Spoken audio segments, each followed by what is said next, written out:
Hare Krishna, I am Tirtheshwari Radhika Devidasi. I am serving in temple. Thank you.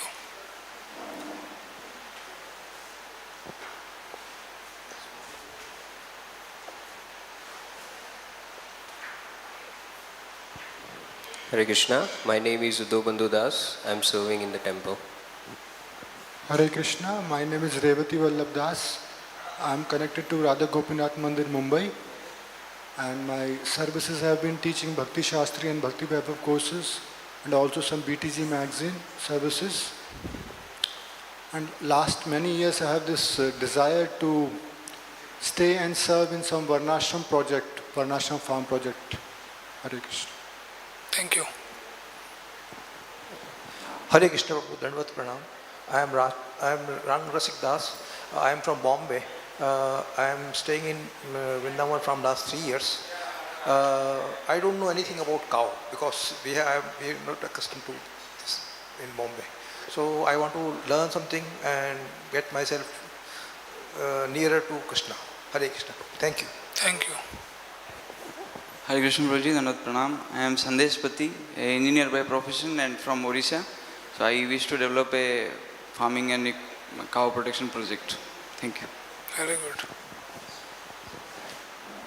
Hare Krishna Prabhuji. My name is Pankajaksha Gauradas.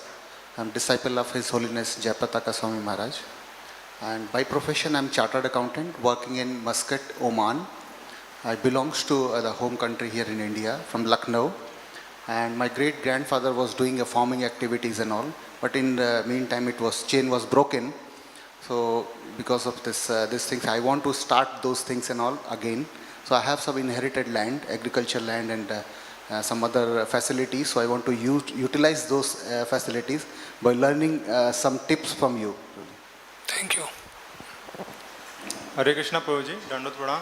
प्रभु जी, मेरा नाम अमरेश कुमार सिंह है। मैं दिल्ली में काम कर रहा था। अभी 2 महीने पहले ही मैं वृंदावन में आया हूँ और मेरा बैकग्राउंड मतलब एग्रीकल्चर से रिलेटेड ही रहा है। हमने 2011 में मैंने और मेरे एक मित्र ने ज़मीन ली थी करीबन 60 एकड़ के आसपास इधर बुंदेलखंड में। हमने वहाँ पे काम भी किया था लेकिन कुछ कारणों वजह से हम लोग वहाँ फेल हो गए।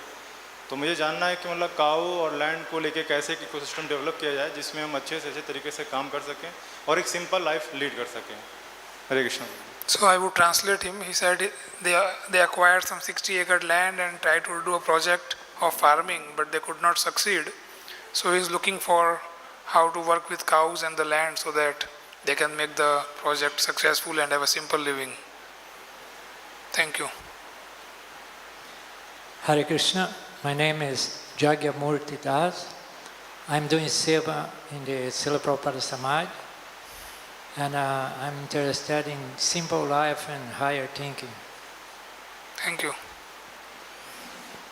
Hare Krishna. My name is Narayan Pandit Das. I did books for 20 years, retired last year to Vrindavan.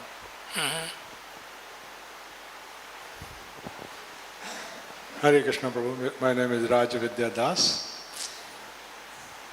I'm serving in temple and I just want to understand, not just, but I want to really understand. Like India is mostly, I think, still living on this cows and land, so I want to learn and maybe try to preach this science which we have forgotten.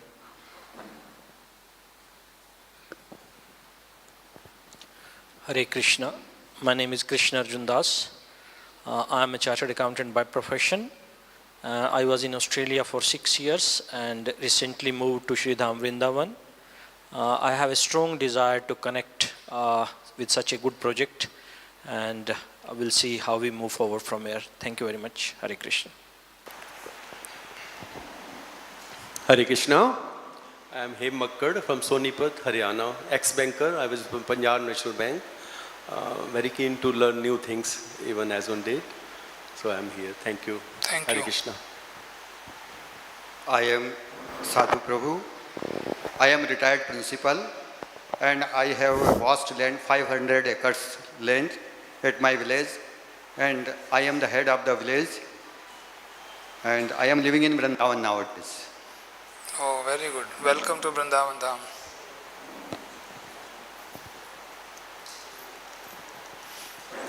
Anybody else? Some Matajis came just now.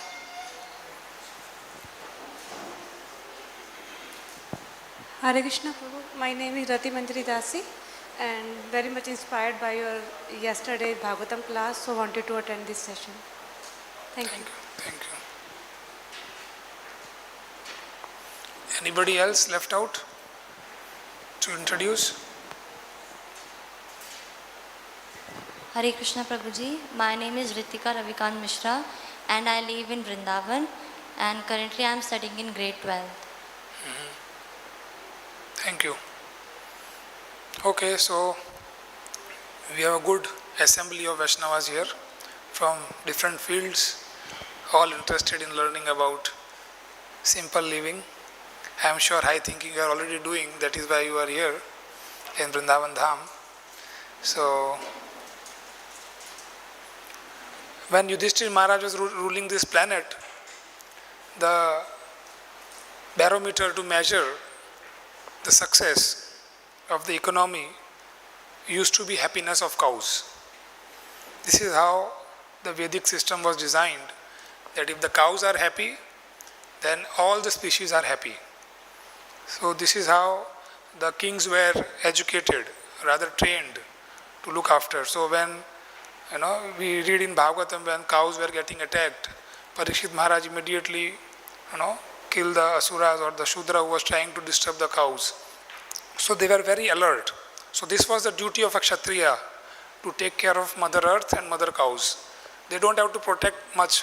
If the Mother Earth and Mother Cows are protected, that means everything is just going perfect. So, but gradually the whole concept of protection got changed. So what we will be focusing on is what Yudhishthira Maharaj was doing, so that if you read in Bhagavatam first canto, when the cows were moving, the milk was dripping from their udders. They were on the lush green fields, grazing with their calves. And when you see this, that means everything is prosperous. That is what we are going to understand from the whole presentation of 3 days. In the end, we will be concluding this, that yes, so this is step-by-step process, how to set up a farm. If we start a farm, what is the first day we should do, what calculations we should go in. So as much as possible, we will cover it. We have make a WhatsApp group. So whatever presentations we are showing here on the slides will be shared in the group. So you can have a look at home also when you go back. But if you still wish to write notes, you are free to write that. We have some drinking water facility behind you. So in case you need, you can take that. And if you have any questions, keep noting that. We will have time in between for question answers also. Yeah. So we have made a context for this presentation of 3 days. Yesterday also the shloka which we were reading in Bhagavatam, it also said that we should have a prayojana. Right? We all have a prayojana in life. So I have broken down the whole prayojana in small parts for us to understand what Krishna consciousness means. As a whole, these different points means that we have to be Krishna conscious in all our decisions. That is the prayojana, that is the real context. But how to be Krishna conscious in whatever we do, we have tried to break it in small points mentioned here. So this first thing is, we want stable families, living peacefully, healthy life in prosperity and physical security. So this is the first thing which every species want. If we talk about the 84 lakh species, they all want this. Every single species want this. So Krishna consciousness cannot be something which does not ensure this. In other words, we can take it like that also. So whatever is written here is equal to Krishna consciousness for us. While free to pursue our own spiritual or religious beliefs, we want adequate nutritious food, clean water, clean air from fertile landscapes, with time for family, friends and community, and leisure for cultural and other pursuits. We want real education in contextual decision making to live in harmony as a being in the ecosystem we live in. So here we have used the word contextual decision making. So contextual decision making means whatever decision we take, should be leading us to our context. If say for example you want to go to Delhi, so you can't buy a ticket for going to Mumbai, or you can't board a train which goes to Mumbai. You have to board a train which is going to Delhi. That is called contextual decision making. So we want our education which ensures this. In currently, the education system does not ensure Krishna consciousness. So Prabhupada called it slaughterhouse. It's not that they are slaughtering us in the schools, but they are slaughtering our consciousness, which disables us from taking decisions which takes us to our context. And our context is Krishna. We want to be Krishna conscious all the time. So we want real education in contextual decision making, to live in harmony as a being in the ecosystem. So we have to learn to live as one of the being in the whole ecosystem, not the only being in the ecosystem. The current scenario of education makes us the only and the most special being in the ecosystem, but that is not the reality. Which will be brought about, now the next points which we are reading is talking about, if we want to achieve the above mentioned points, how we are supposed to behave, how we should be behaving. So, which will be brought about by behaving with integrity as a being with all life forms, by ensuring them to live their lifespan performing their functions. So, being with all life forms, so Advesta Sarva Bhutanam, Krishna says Aham Bija Pradapita. So all the life forms are performing their functions for Krishna. We have to learn to see things like this. But right now our paradigm, our mindset, our consciousness is different. When we see certain species, we get disturbed about it. We don't know why that species was created. So this is how we are supposed to behave. We have to allow them to live their life. We can't be taking a decision which kill any species on the planet. We can't take a decision like that. It cannot be even killing an ant. So when we see Narad Muni, when he was coming and this Mrugari, he was jumping, not in ecstasy, but to see that he doesn't step over any ant. So that is the Krishna conscious principle. So same thing we have put it here, that our behavior should ensure that all the life forms can live their life performing their functions for this creation. So every species has been created with a function to perform for Krishna. Nothing is useless on this planet, nothing. All the 84 lakh species have a function to play in this creation done by Krishna. But because we don't understand that, we try to intervene in those functions, and that is why we see what we are seeing right now, a disturbed planet. Being open, tolerant, non-judgmental, honest and respectful, ensuring mutual respect and support for team humanity as we live with each other and our environment in harmony. So these principles we have been reading, it is there in Sikshastakam, but a little more we have added for our better understanding is environment in harmony. This is a very difficult principle to understand. So we are not allowed to do any damage to the environment. If we are taking a decision which is disturbing an environment, it is only going to disturb us, nobody else. Because the whole creation is one. It's a Purnam, it is connected. We can't make it small fragments, and if you, like say for Russia and Ukraine are having a war now, it is impacting the whole world. It's not that only Russia and Ukraine is disturbed. So everything is connected. And if we talk spiritually, then Paramatma is there in everybody's heart. So that is a Wi-Fi system there, right? It is all connected. All the jivas are connected. We can't disconnect because Paramatma is right in there. So we have to learn to be in harmony with the environment and the whole creation and all the species. And now what will happen if we do this? All to be ensured for many generations to come. It is not only till the time we are alive we have to be behaving like this, but we have to give this to the next generations. On a foundation of regenerating soils and biologically diverse communities, So biologically diverse communities include all 84 lakh species. Generally, when we discuss farm projects, we only talk about growing food for us, only growing food for humans, in other words. But actually, this nature is not for, yesterday we were reading again, Krishna is explaining that he gives natural produce for all the species. Krishna is ensuring that, not we. So it is very, very important to invite these diverse communities. So when Prabhupada said the word farm community, it doesn't restrict us to only living with the devotees, but it is living with the entire creation of Krishna. On earth, land, in our rivers, lakes and oceans. So anything we are going to discuss in the 3 days will ensure us to achieve this context. This is our whole idea of the presentation. So if anything I speak which is taking us away from this presentation, this context, then please stop me. And this is what we have to learn to practice, that this is our goal of life and everything I will do is just to achieve this. So now this is Vedic indicator for quality of life. This is what we have written so that a layman in simple language can understand, even a child can understand what we are talking about. Now this is from the Shastra. It is same. There is no difference in what was written in the previous slide and this.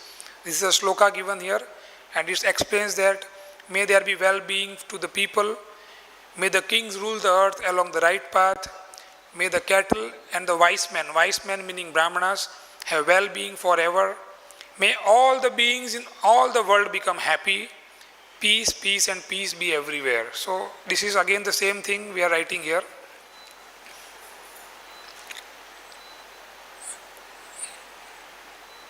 You can read this. This is from one of the purport. I think this is Brahma Vimohan Leela. Instead of defeating Krishna, Balram himself was defeated, for he could not understand what Krishna was doing. So, to make it more clear,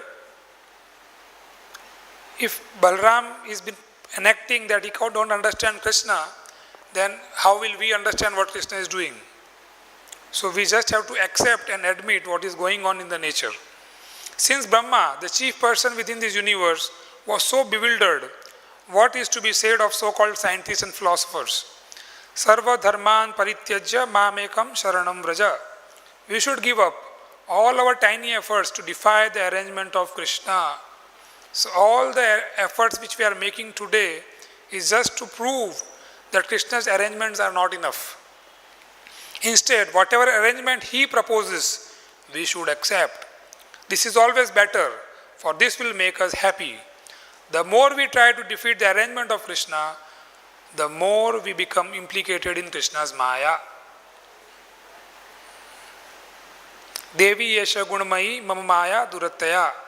But one who has reached the point of surrendering to the instructions of Krishna, mam eva ye prapadyante, is liberated, free from Krishna Maya, Maya metam tarantite.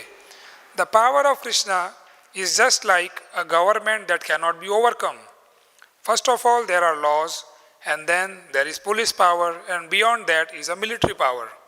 Therefore, what is the use of trying to overcome the power of government? Similarly, what is the use of trying to challenge Krishna? So, Krishna has presented a lifestyle for devotees. Principles are given in the scriptures. If we don't follow that, in other words, it means what we are reading just in this purport. So this Brahmaji is just enacting a role play for us to understand that if we want to be living a Krishna conscious life, we have to surrender to the arrangement of Krishna. Yeah. Are you familiar with this elephant? This is green elephant, nice elephant. But it has lot of problems on his body. Yeah? So the important question is, none of the institutions in the world, none of the government in the world, none of the religious organizations or educational institutions or any community want the problems this elephant is signifying. It is signifying malnutrition, disease, hunger, land degradation, pollution, floods, drought, weeds, scarcity, climatic change, fire, extinctions, and the list is long to go. Nobody wants this. Any committee which sits to plan is always sitting to solve these problems. But to our surprise, none of these problems are solved till date. None of these problems globally. Nobody has succeeded. And this elephant in the room is becoming bigger and bigger as the days are passing by. Because every single decision taken is not taking them to the context. Something is going wrong. Otherwise, why this elephant is still surviving in our society? This problem should have been gone long back. None of the government in the world want this. So this is a big issue we are living with. Oh, sorry. What happened? Oh, this needs a charger.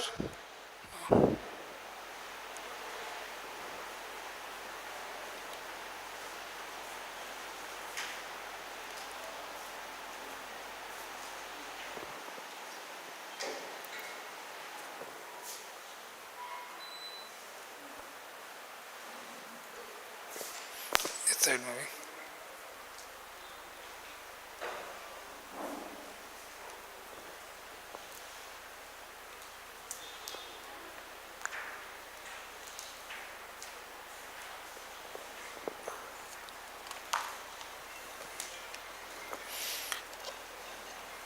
So yes, this elephant nobody wants, but it is not leaving us.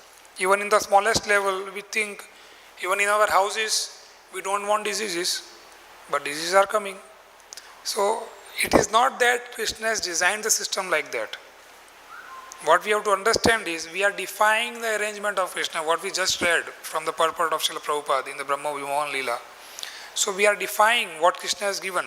Krishna has made everything very clear. Scriptures are describing everything very clearly. Even science has proved this. We will see today everything which is very scientific, cleared by the scientists. So when we say science, we say it has a lot of limitations. But when a science concludes something which is given in the scriptures, then that is the perfection of science.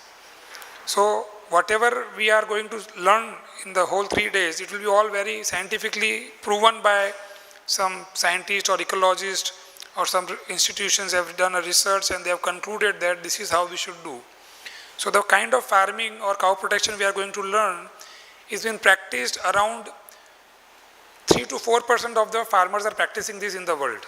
It's not that we are going to do something new. There are farmers who are practicing this, and they say it is around 3 to 5% globally.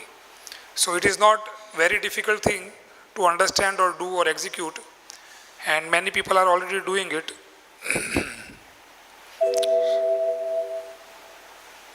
Okay.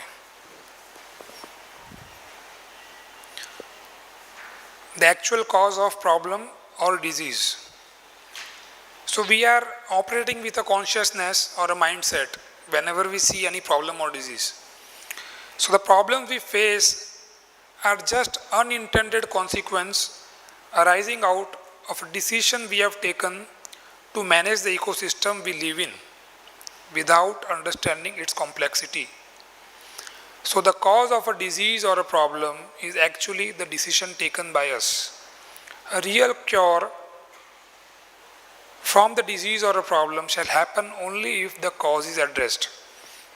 So this slide is very, very important, because our current understanding about problem, when we see anything wrong, we see that particular scenario as a problem.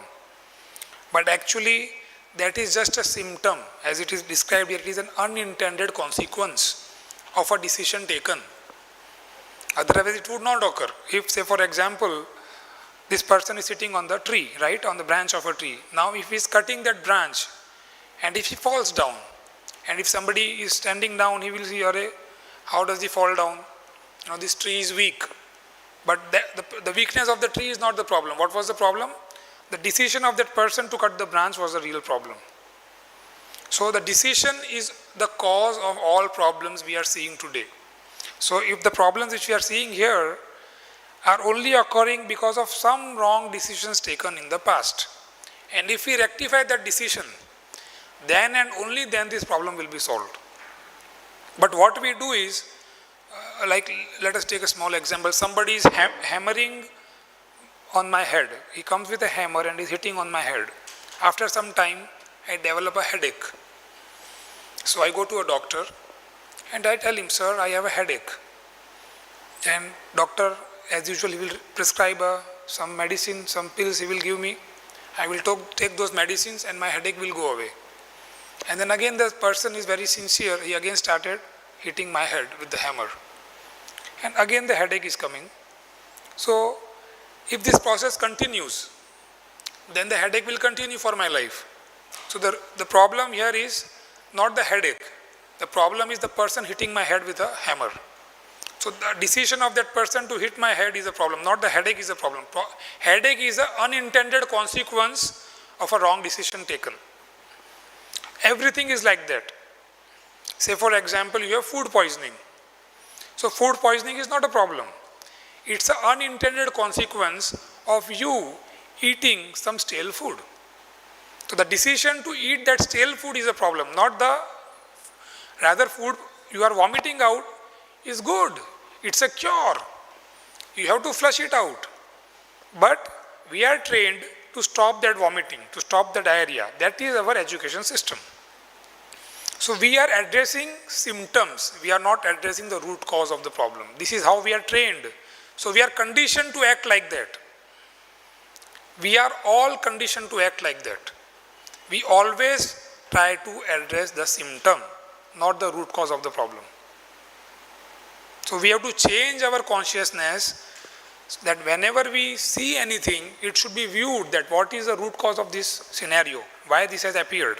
So the root cause of all the problem is the decision taken. That is the essence of this slide. And this is very, very important for us to understand.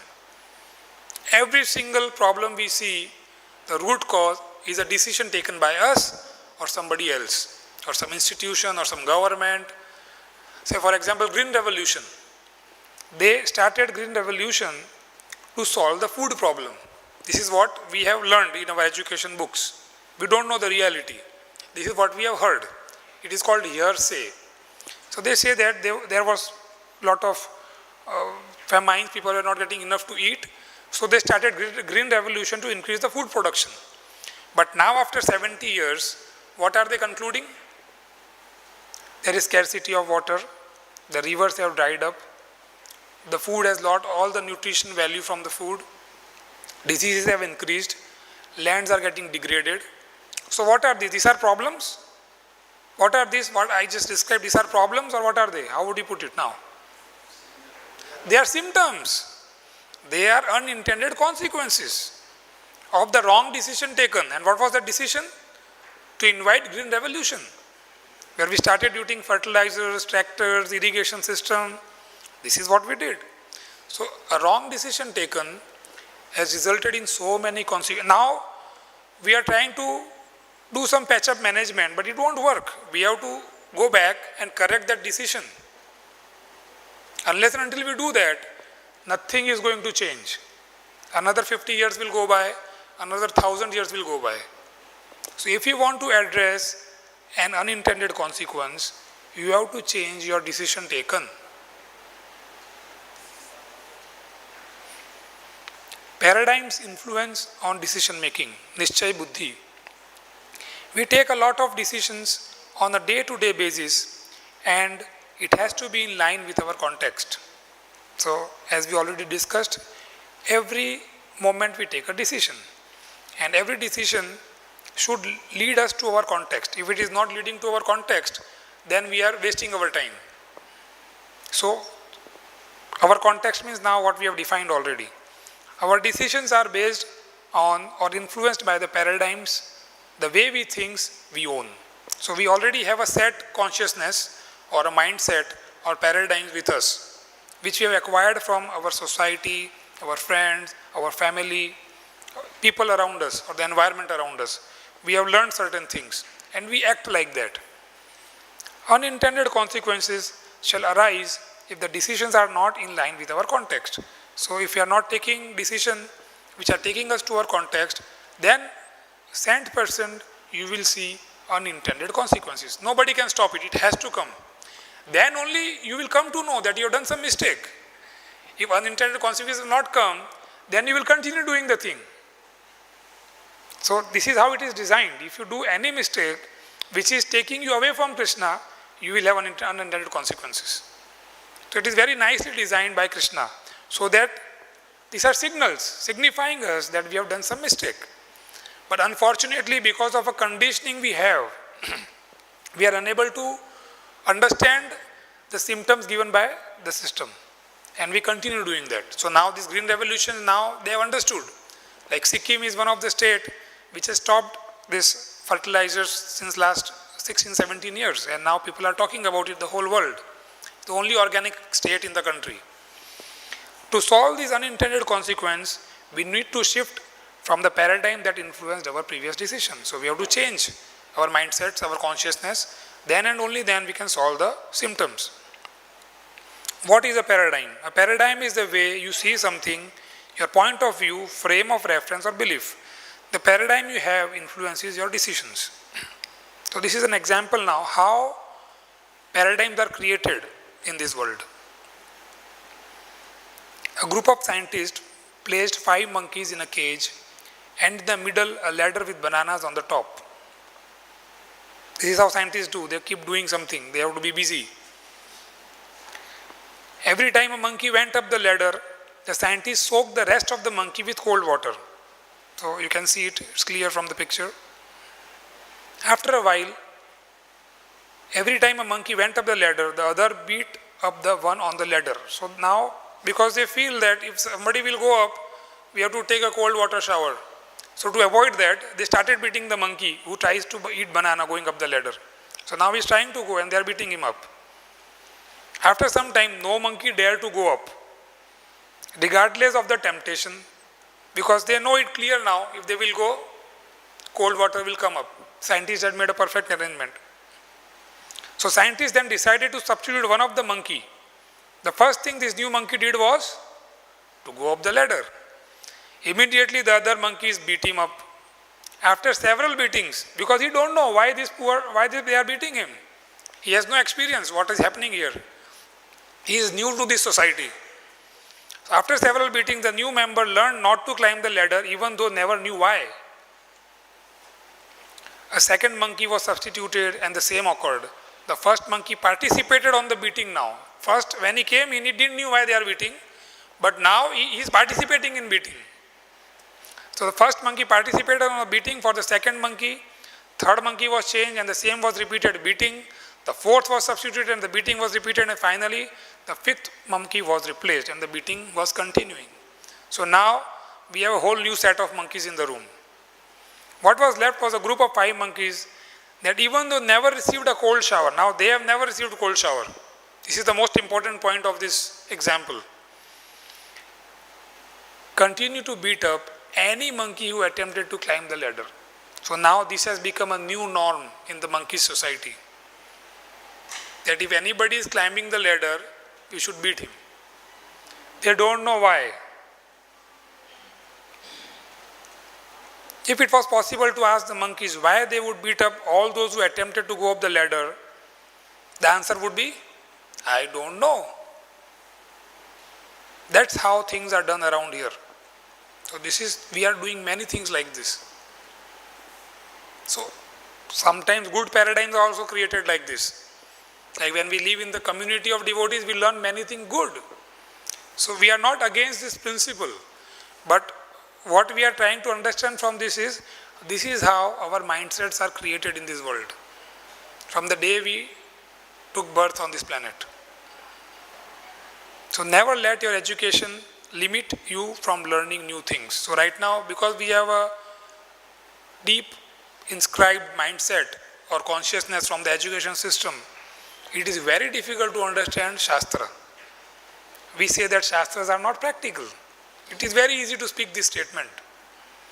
Because, not that we don't want to follow it, but because of this inscribed old mindsets in our consciousness. So we have to erase that. That is why Acharya says that reading and hearing is a regular exercise. Because if you do it every year, every day, every single day you are doing, then that old consciousness will be wiped out. And what will be inscribed is Shastra Chakshu. Then you will learn to take correct decisions. So that is the relevance of doing it. Yeah. So we are beings in the nature. There are no parts in nature, no room for competition or neglect. So there are two diagrams here. One is anthropocentric, which is called I, which is called also human doing, and the other we call it nature, where we think about we, human being, where we are acting like that. So on the left side, all decisions we make do not consider the well-being of the other species. So we think that we are in the center, other species are, we don't know why they are there on this planet. So whatever decision we take, even if these species are disturbed, killed, extinct, we don't care about it. But this is against our context. The context which we have written says that we will allow all lifespans to perform their functions during their whole life. We will not disturb, we will not try to kill them or interrupt their functions in any what way. Because we are accepting that the nature works as a whole. So this is the current scenario. But what we want to shift to is human being.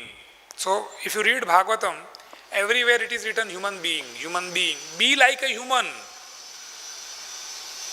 Behave like a human. We are given a bigger responsibility to take care of all the species on this planet. It is not only about human society. That is what the word human being means. So there we are one among the species on the planet. We are one among. We are not the only one. So all decisions made simultaneously considers the well-being of all the other species. This is what we have to learn. If we don't understand this, then we cannot run a successful farm. We cannot have a Krishna conscious life. Impossible. This is a big shift. So we have to work in cooperation, not in competition. That is why Krishna was pleased with Prachetas. They were cooperatively serving the Lord. So this cooperation has to extend to all the species of life. It's very, very important to understand this. So all our decisions has to consider all the species performing their function for Krishna, not that they are useless. Like when we go on the field and we see some grass, which we have not put the seeds for, we immediately uproot it. So that is again breaking our context. We are not leading to our context because that grass has grown by the will of the Lord. We should allow the grass to live its whole life. How can we uproot it? But it is very common for us to do this. We don't even think that we are doing something wrong because of our education system, because of our existing mindset or consciousness we are holding right now. It is very easy for us to do this.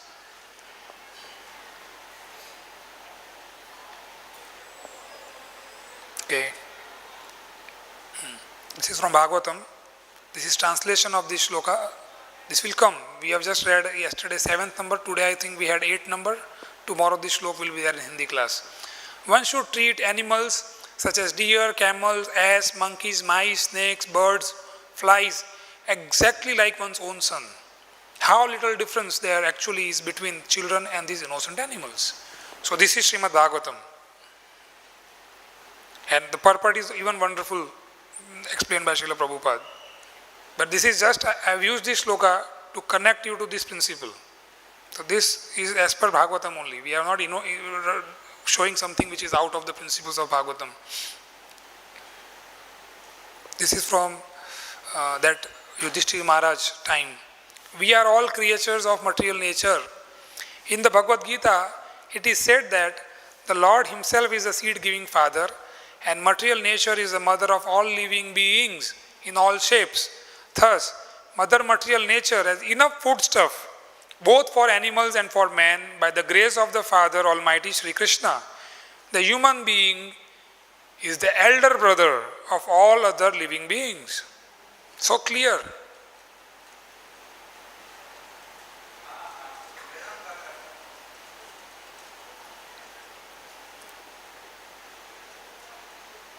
Again, same Sahana Avastu, we know this. This is all about living together, being together, eating together.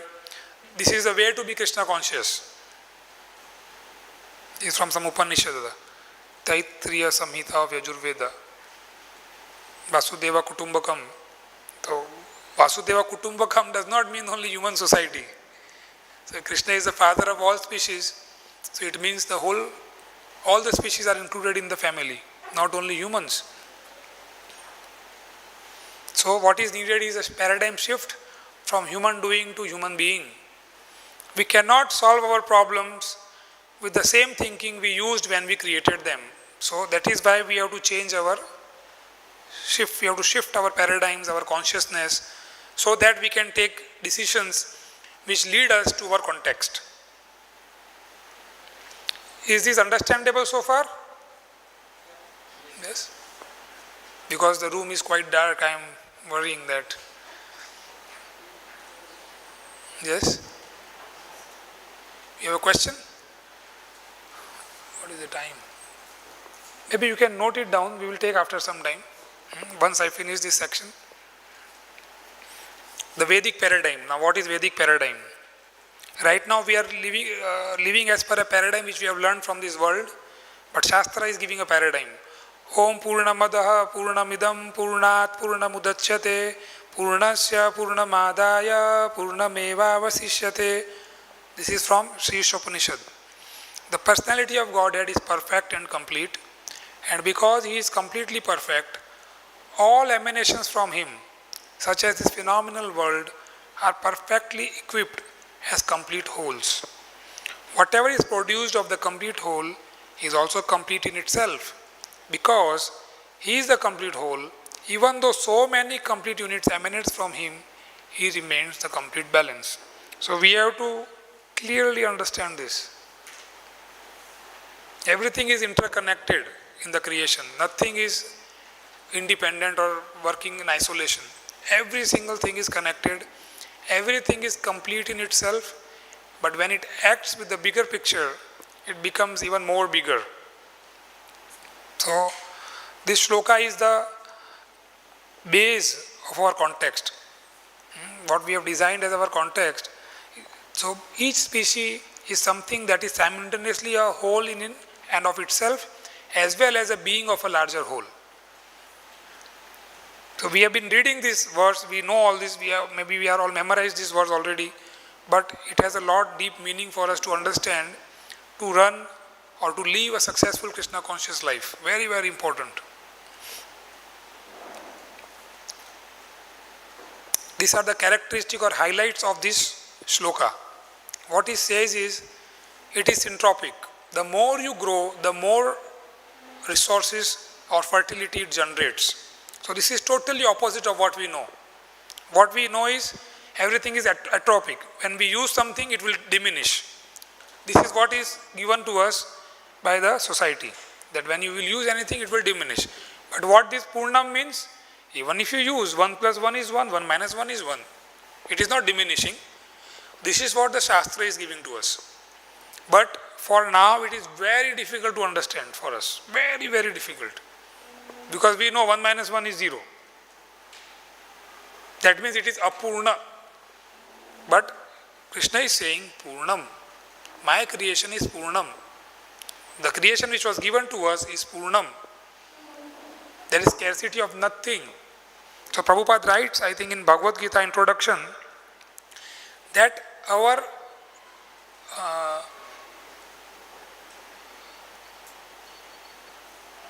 I don't know exactly what is written, but it means that because we don't have complete knowledge about the creation, we are doing mistakes.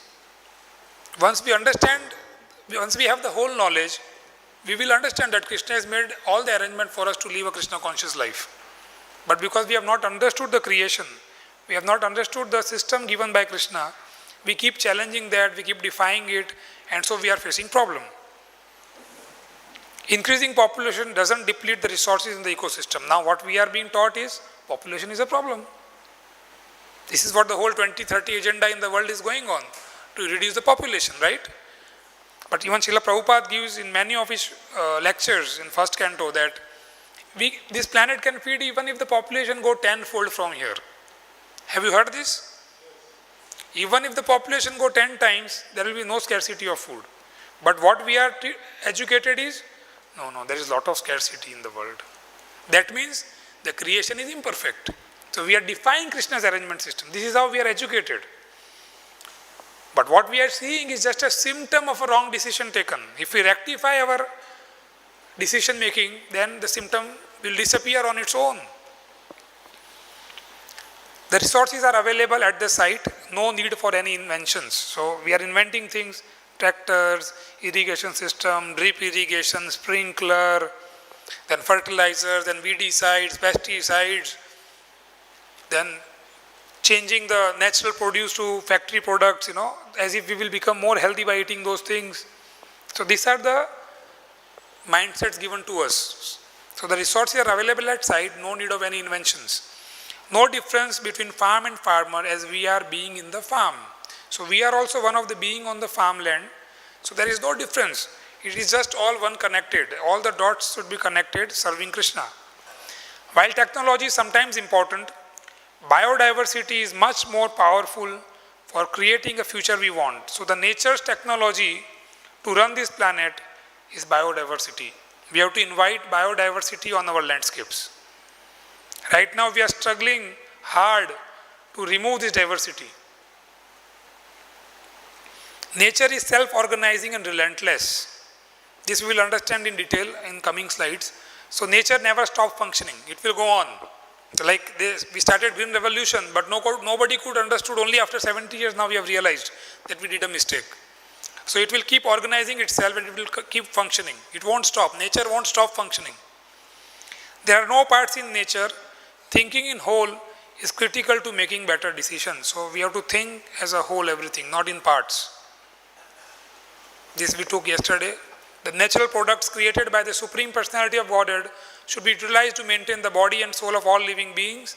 The necessities of life are three types: those produced from sky, from rainfall, from the earth, from the mines, the seas or the field, and from the atmosphere, that which is obtained suddenly and unexpectedly. So this is how Krishna maintained the 84 lakh species of life, by providing natural products. Yeah, so this is complicated versus complex. So all technological inventions are man-made. It is a connection of parts, and hence damage of one part leads to stoppage of the equipment. This is called complicated. So if you have a Mercedes car, and even if one part goes missing from that, say for example it is functioning with 3,000 parts, even if one part is gone, it won't work, finish. So you know that some problem has occurred. But this is not the case with nature. Even if you keep doing mistakes, it will keep functioning. That is what it meant by nature is self-organizing and relentless. Nature is not man-made. We are just managing or orchestrating it. Even by wrong management, it does not stop functioning. Instead, it self-organizes and keeps functioning. Maybe with an unintended consequence. So this is how we can understand that if we have done some wrong decision taking, so in the nature we will see unintended consequences. Which means nature is not to be managed in part but as a whole. Hence there is no room for competition in nature. So right now we have different ministries in every country. Somebody is talking about environment, somebody is trying to protect the birds and the species, somebody is trying to protect the natural things like rivers and the forest, somebody is trying to arrange for healthy food. But actually they are all one connected. Because they are not working as a whole, none of them are successful.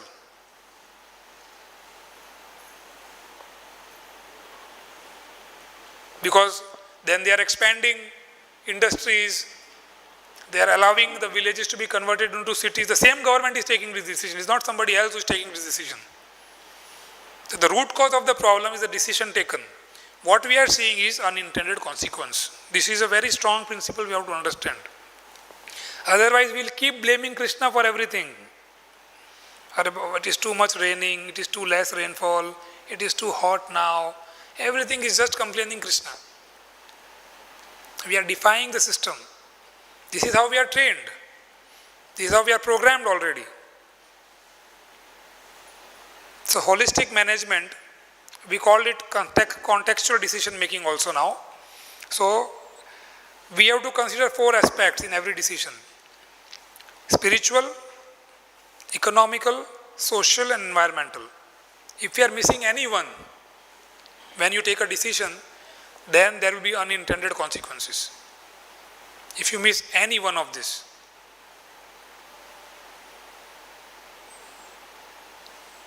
So in order to reduce unintended consequences, while trying to achieve the quality of life you want to live in, it is must to follow this. It is a must. We can't be ignoring any one of this. So we can take a break for question answers. It is almost 1 hour of hearing, more than a normal Bhagavatam class. I am sorry for that. But because we have only 3 days to finish, so we can have 5 to 7 minutes for question answers. Everybody have. Somebody wants to take a break, stand up, do some little bit relaxing, some water. You are free to do that. Yes, question? Yes.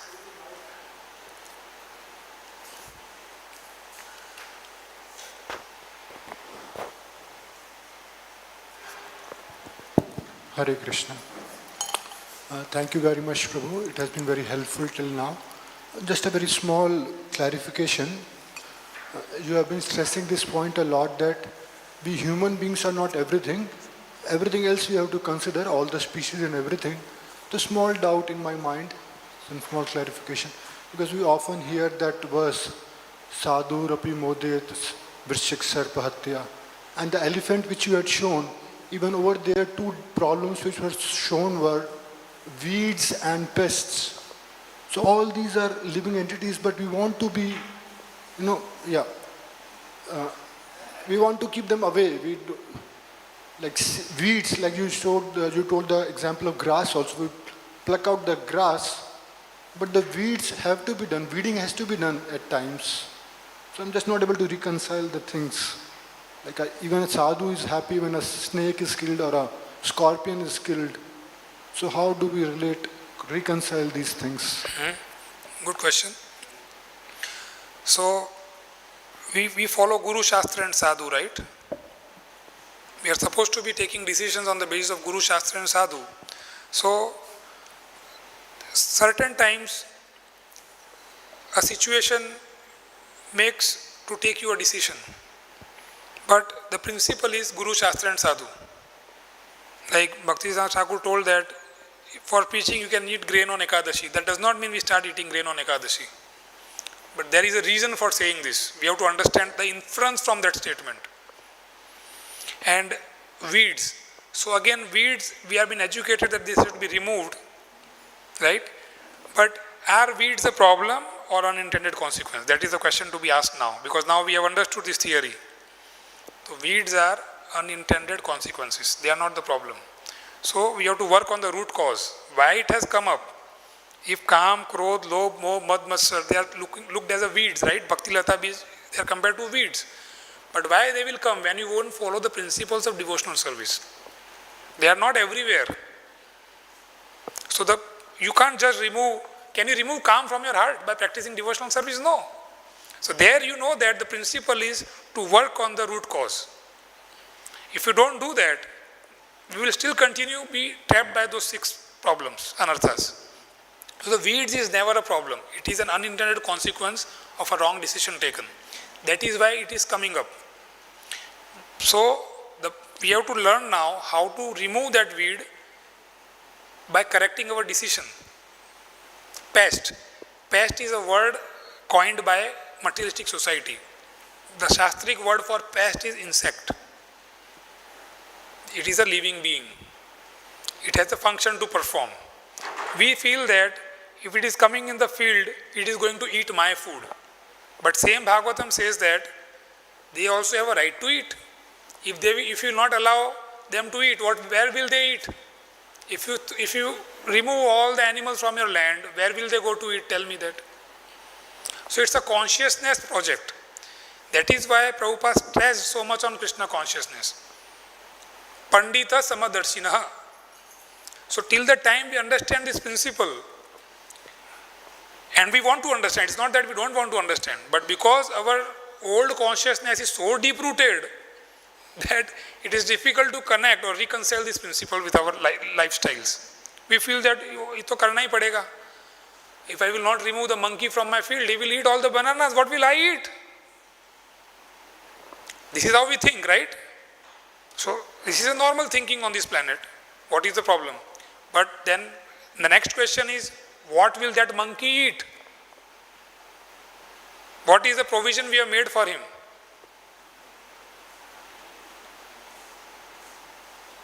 That we never think of.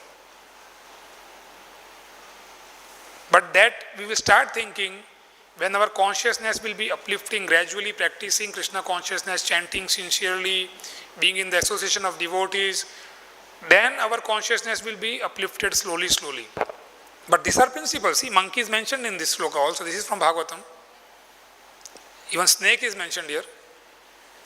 So, what is your context of doing a thing has to be understood. So, for that we need Guru Shastra Sadhu. We can't be just skewing to only one part of the instruction. We have to reconcile with Guru Shastra and Sadhu. That was our reconciliation. Is that okay?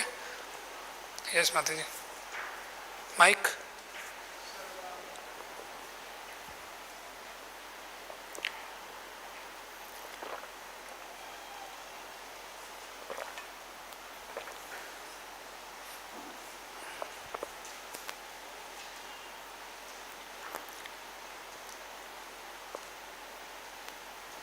Hare Krishna.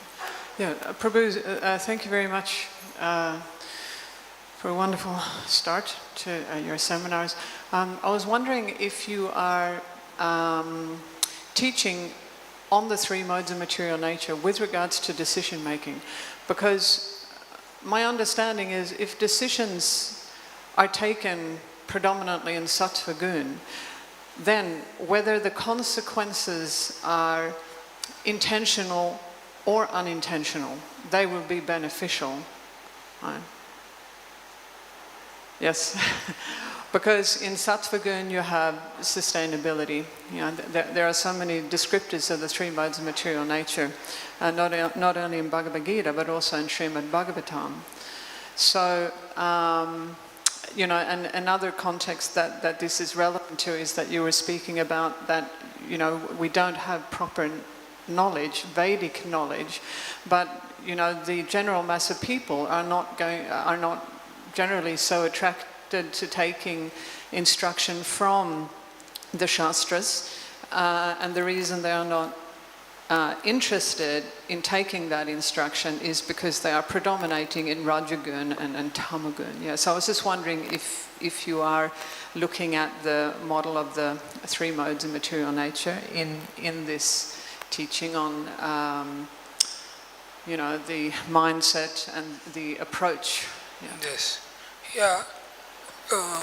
Certainly the three modes of material nature has a lot of impact on our decision making and our consciousness. So we need this association of devotees. So Srila Prabhupada established this institution where we spread this consciousness across the globe, going to every nook and corner of the world. And once that reaches there, so we are here discussing this. Somehow this arrangement is made by the Lord that we all got inspired today to assemble for this program. Then next level will come, more devotees will join. This is how this movement started. When Srila Prabhupada went to US, it was all, forget Rajoguna, it was all Tamoguna there. But because Srila Prabhupada went with this kirtan of Hare Krishna Mahamantra, with the teachings of Bhagavad-Gita, the consciousness of those devotees got uplifted from whatever they were at that time. So, this project is also Sankirtan movement.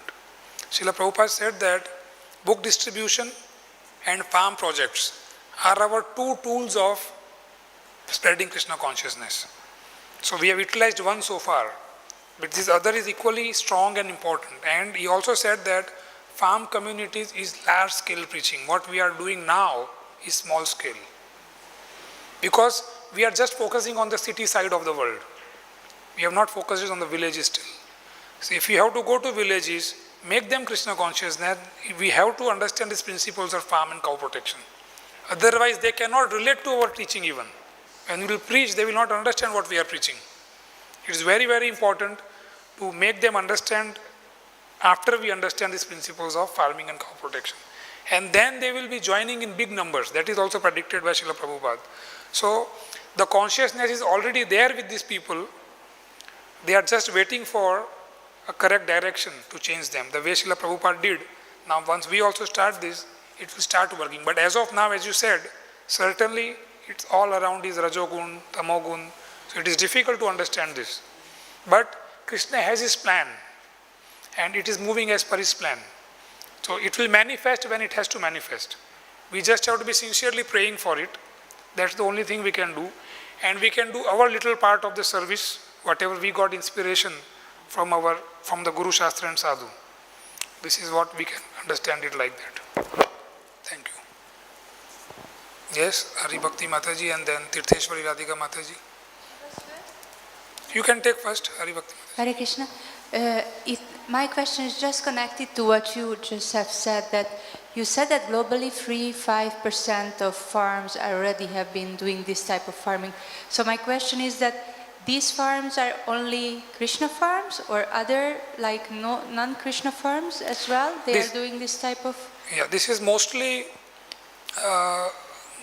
non-ISKCON projects, but because they are practicing is like this, they are very much Krishna conscious, but most of them don't know about Krishna. Whatever I have visited, but some also know about Krishna, but they are not necessarily connected with ISKCON.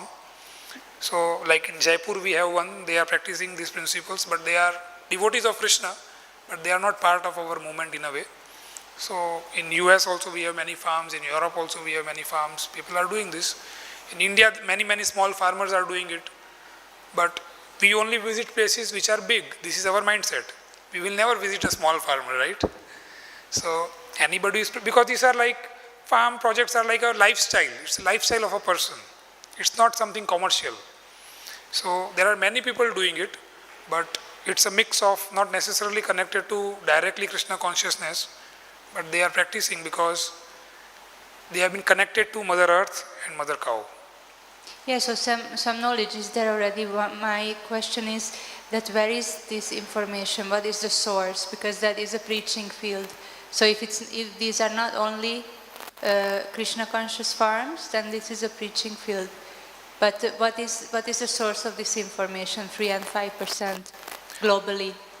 This is what they are preaching. I mean, there are many ecologists who are working on regenerative farming in the world, and they publish these statistics. There are big institutions like Rodal Institute is there. Okay. So they publish these statistics because they have their own research thing, and we just read what they have published. And do they have information on that where are these located? Like, Yes. Yes? Yes, it is all available. Yeah, thank you. There are big farms. One person running 5,000 acres of farm, no problem. No tractor, no machinery, no irrigation, no fertilizers, only cows, 5,000 acres, no problem. Hare Krishna. So when we are talking about this holistic management, do we have a provision for natural corrections? Natural corrections in the sense, like Prabhuji asked the questions about weeds.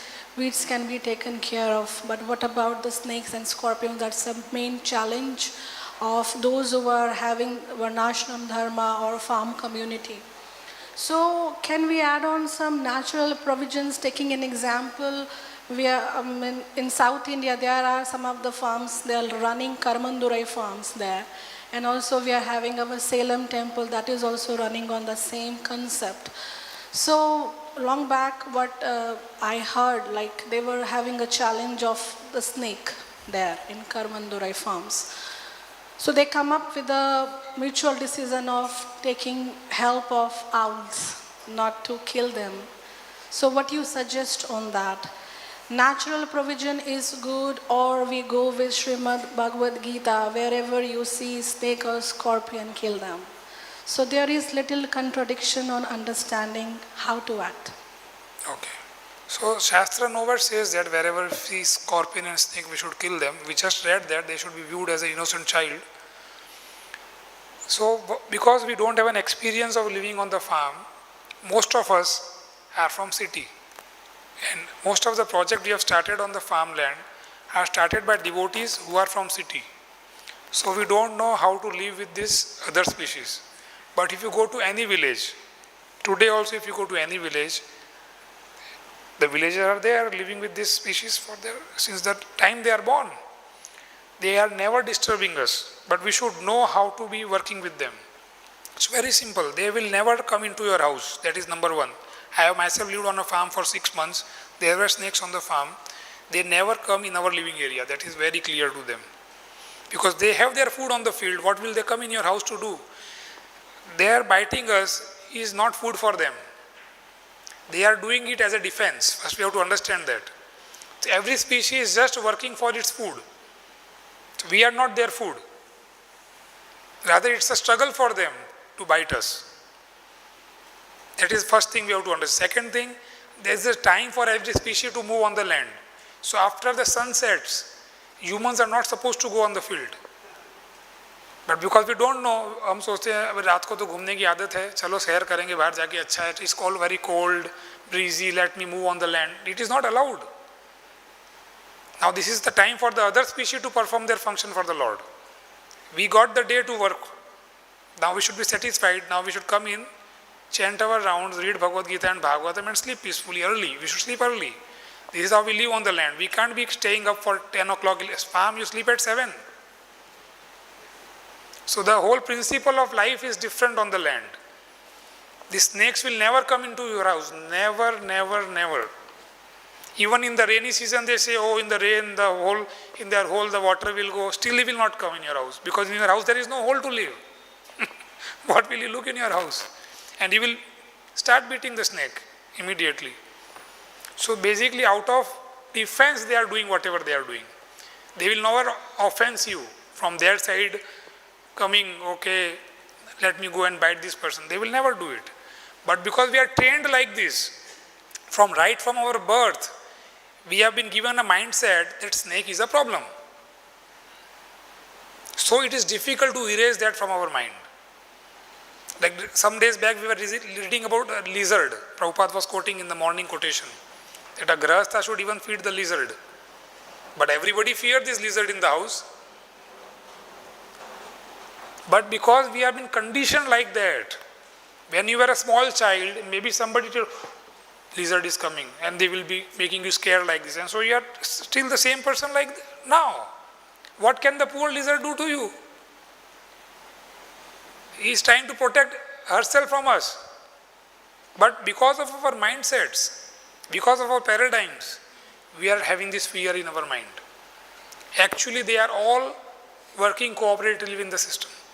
So that change has to come, and that will only come when we live on the land. These principles can't be learned in a classroom because this is just a theory. Practically it will only happen on the land. So if you go to village, you are going for preaching so many times, I know, just ask to the villagers, what do you do with the snake? I said, we do nothing with them. They are living their life, we are living our life. They never kill the snake. Never they will do that. Because if snake is removed, then the population of mouse will increase. It is all interconnected chain. Then you will need something to remove the mouse. Another problem will come. So any wrong decision taken will arise an unintended consequence.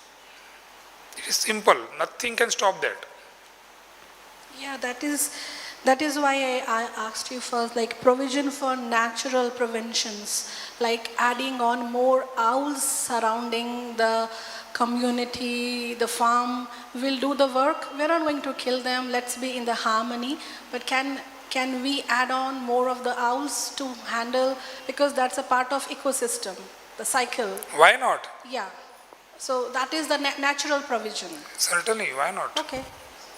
Yeah, thank you. So far we are not killing, everything is acceptable. Hare Krishna, thank you for everything.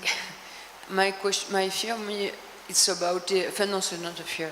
My question is how to deal with the leader who took the wrong decision for change the mindset, like consciousness.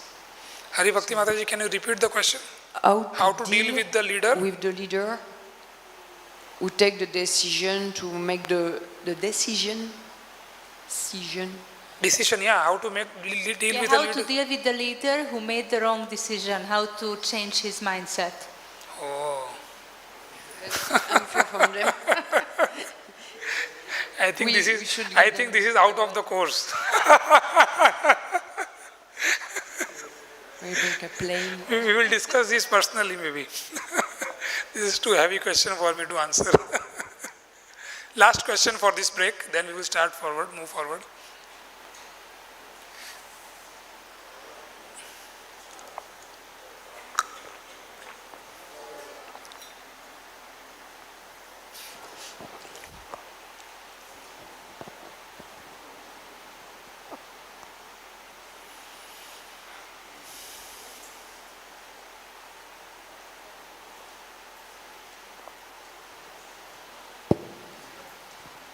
Hare Krishna, Prabhuji. Hare Krishna. Prabhuji, I have two questions which is interconnected. First thing that this, how many cows and the quantum of land required to actually this survive for the one family? This is the one question. And the second question is basically that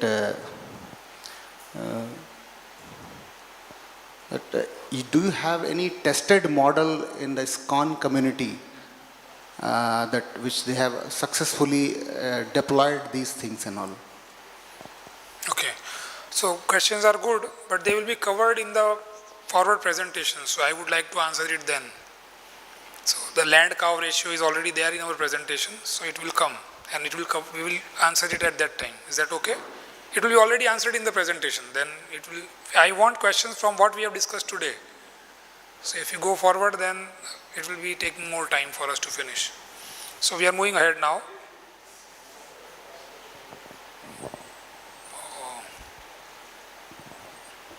Hare Krishna.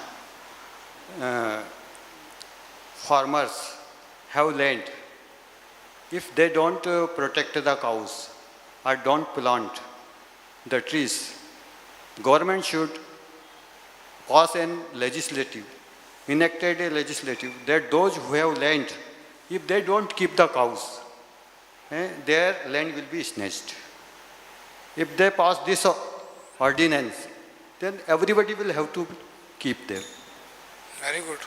Because due to fault policy of the government, every village had a vast land, government vast land, and cows were grazing there. But the government issued the pattas to the poor. There is no land in the villages, no spare land in the No, villages. we all know that.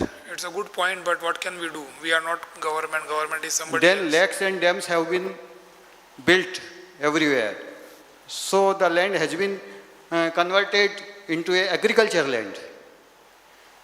So there will be problem of the ecosystem. Yeah. So we will have to take a drastic step. Then only we can change the situation. Thank you. This is a general understanding of everybody that we have to do something drastically, we have to bring a revolution to change the world. But if you observe our founder Acharya Srila Prabhupada, he did nothing like that. He just started with a small kartal in his hand in the Tompkins Square Park and things followed. So my humble request is that if you feel inspired to do a farm, start yourself. That will change the face of the world. But if you try to change the face of the world and ourselves doing nothing, then nothing will change. Only frustration will add to our life. So change has to be internal, it cannot be external. So Janma Sarthak Kari Kara Paropkar, if it your talk principle.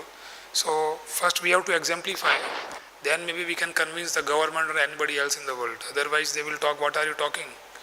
So many people have thought about this. It is not new idea. Everybody knows that they are encroaching the cows grazing land. Everybody knows this. This is not new. Even the government knows this. So what? They are doing it. They have an agenda. They are chasing that agenda. So we have to chase what we want to do. So if we have land, we should start functioning on that. As simple as that. This is how these people are doing. Whatever I mentioned, 3 to 5% of the people, they are doing their work sincerely, and the number is increasing every year. The number of people following these principles are increasing every year. This is how a revolution will come. Not by planning a revolution, but we start humbly and then it will manifest. Okay? Now function and utility.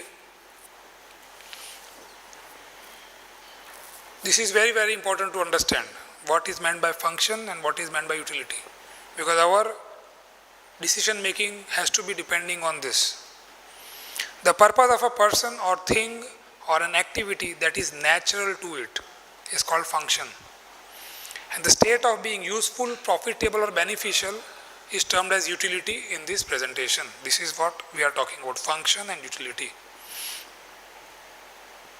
So we take an example.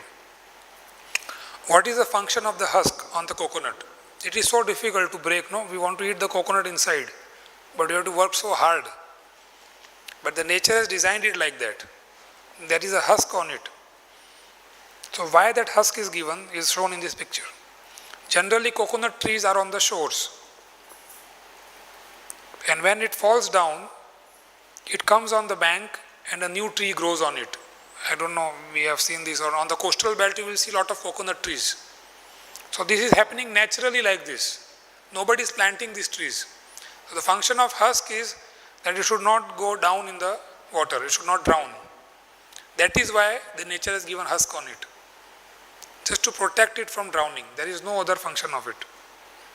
So everything has a function. But because we started viewing this as utility, we started planting it in our cities now.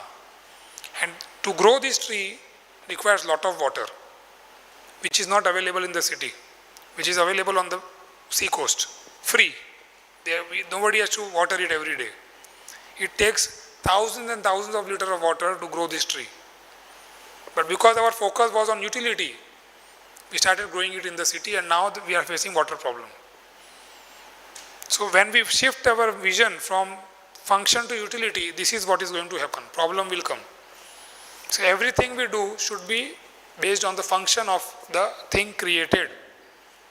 We will take more examples for this.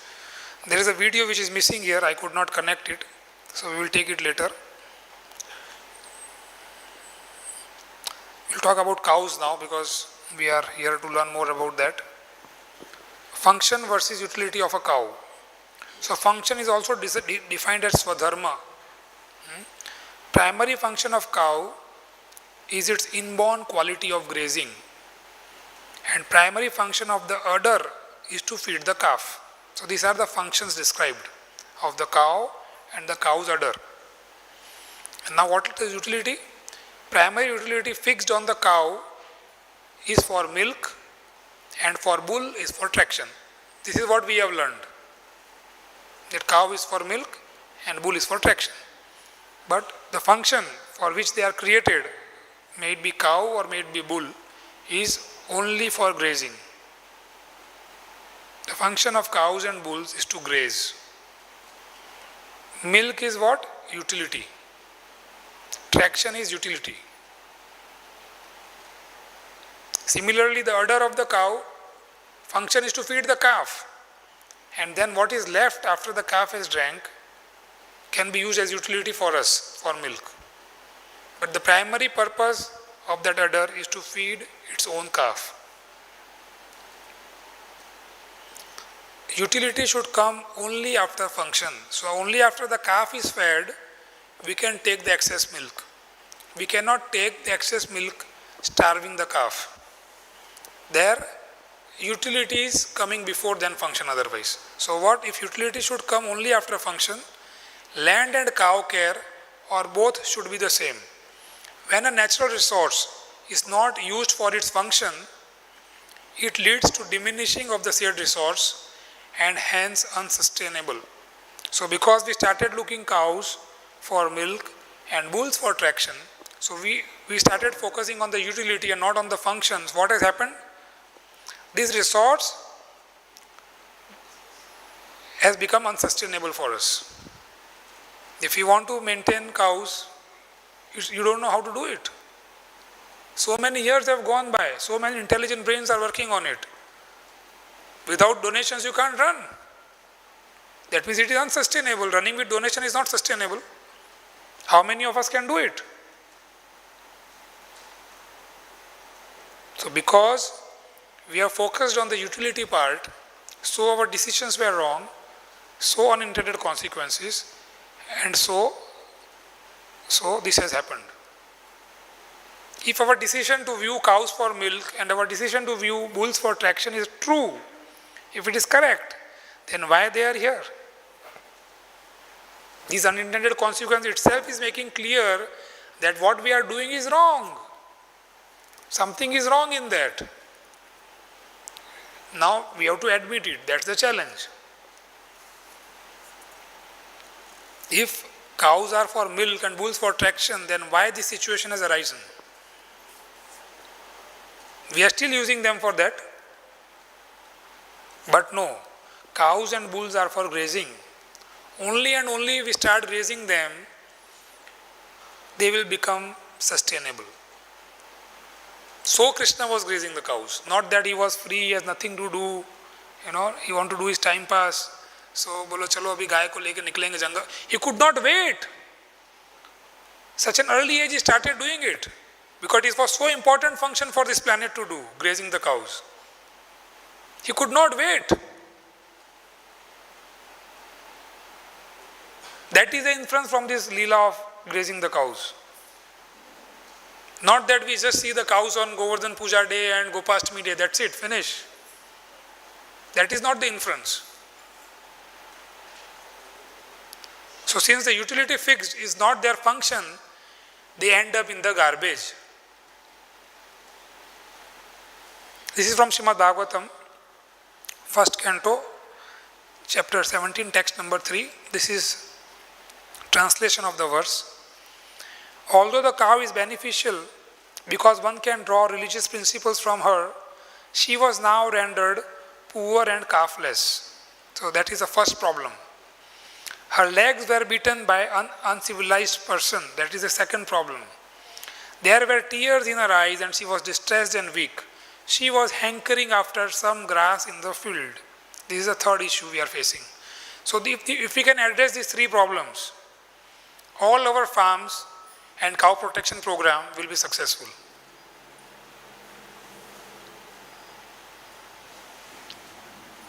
Only these three problems we are facing. What are these three problems? Poor and calfless. So cow and calf are separated today. You will not see anywhere cows and calves staying together. Nowhere you will find on the planet. So we have to connect them. That is the first thing we have to do. Second thing, hankering after some grass in the field. So cow want to eat grass, but where? Not in the restricted bands as they call it, but in the field. She want to graze. She knows what to eat, how much to eat. We should not take charge of that. Cutting the grass, chopping it in the machine. This is all, again, Ugra Karma. We are supporting Ugra Karma. We are taking help of machineries, technology, which is man-made, which is taking a lot of our energy to maintain those things. But cows know how to graze. Take her to the field, she will eat. Why you have to cut the grass and bring it to her? She knows how to eat. She knows how much to eat. But this is mindset given to us. Since the time we took birth, we have seen this is how the cows are kept. What can we do? But the Shastra says something else. Shastra says that Krishna was grazing the cows. That was his occupational duty. Surabhi abhipalayantam. Srila Prabhupada writes this in Srimad Bhagavatam, 1st canto, chapter 8. That was his occupational duty of Krishna. Krishna incarnated with this very purpose. Prabhupada writes in 8th canto. Krishna appeared to teach how to take care of cows and calf and the Brahmanas. That was the whole purpose of appearing Krishna. And we didn't focus on that aspect. What was Krishna doing with them? How he was serving them? How he was taking care of them? So, and to solve these two problems, so first is connecting cows and the calf. Last point, grass in the field means connecting cow with the land. That is the principle. And who can do this? We need a civilized person to do it. Vaishya. Right now we have Shudras doing it, uncivilized people. They will beat, they will do whatever they are not supposed to do, everything they can do. But so it is written here. They were beaten by uncivilized people. So Vaishyas are needed to take care of the cows. That is, we can term as intelligent people. So a person who can connect cow and calf and connect cow with the land can solve the problem of cow protection and farming. That is the whole solution. Now how to do it? And rather, if we are not doing, what are we facing? These issues are not addressed yet. Calves are separated from their mothers, cows are separated from the land and stall fed in the Sauchalayas. I am using this word Sauchalaya means they are eating where they are passing stool and urine. Cows are forced to eat at a place where they pass their stool and urine. So it is not called Goshala, but it is called Sauchalaya. We will define Goshala in the presentation tomorrow or day after. So we call it Sauchalaya. Because no species eat at a place where they are passing stool and urine. They have a different place to eat. But these cows are forced to do this.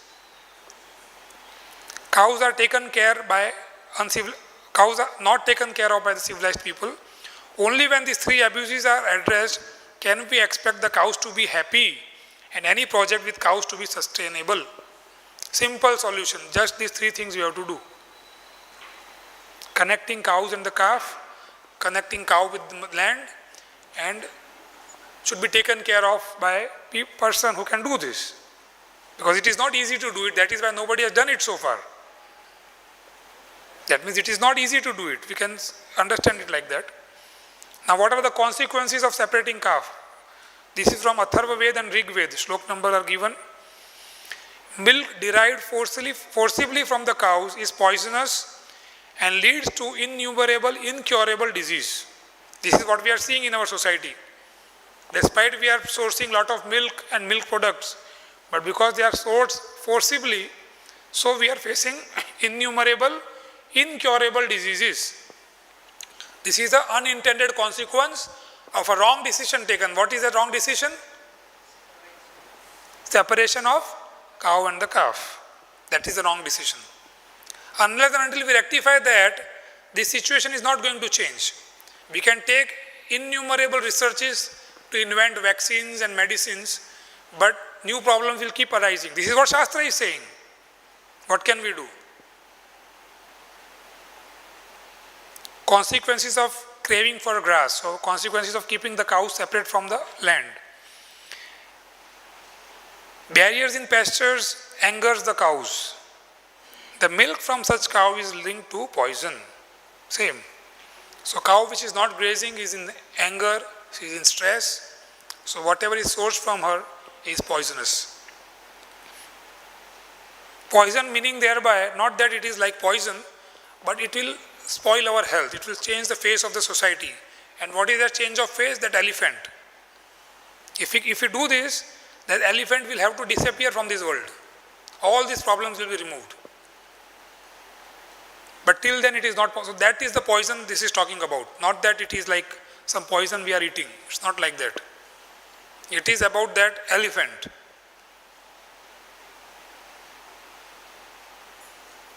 So such a person in society that keeps its cows in confinement in their home fall from grace of learned people and God.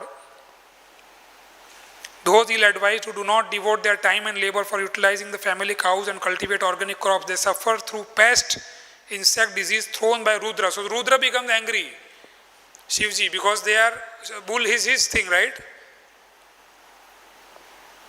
So this is the mistake we have done, shifting from their natural habitat to what we call Goshala, but here it is defined as Sauchalaya. So we have shifted them to a constructed place, which is not at all natural. We require a lot of Ugra Karma to make these shades. So like a fish is removed from its habitat, we remove the cow from the grassland to do factory farming. The grasslands are becoming deserts, fruits and vegetables has gone low in nutrients. The cows are being culled. So this is what is happening. Just because we have separated them from the land. That's the only decision we have taken wrong. So human activity of putting such strain on the natural functions of any species in our ecosystem should no longer be taken for granted. So still we are not rectifying this. We are taking it for granted. Let it go on.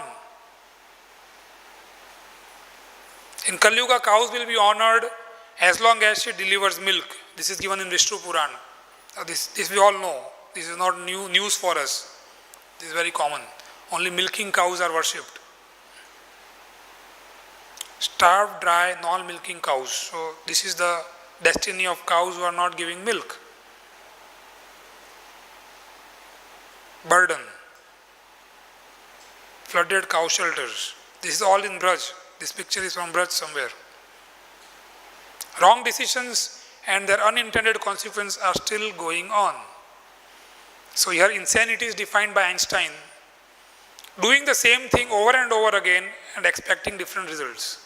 So what we are doing is we are making big shochalayas, even big, now we put trees there, now we make some soft sand bed there, now we have started putting fans, AC, some people have started putting AC also for the cows. Things are not going to change till the time they are connected with the land. Things are not going to change till the time the cow is connected with the calf. So the result is still the same. There is no change. Everybody is sincerely trying to serve them, try to understand. We are not criticizing these devotees or the people who are doing this. But it is not as per the Shastra. Krishna was grazing the cows. You will be surprised to know there are grazing schools in America now. People are joining these schools to learn how to graze cows. And if you will go there, they will say no vacancy. So the world is understanding what Krishna did was really, really important for us. Now it's our time to understand this. That shift has to come. Paradigm shift from the utility to function, the need of the hour. Human doing to human being. So right now, we are focusing on the utility part of the cows and the bulls. So what we see, the elephant in the room. The moment we shift our consciousness from utility to function, the situation will change in no time. These are some examples of human doing to human being. You can read yourself.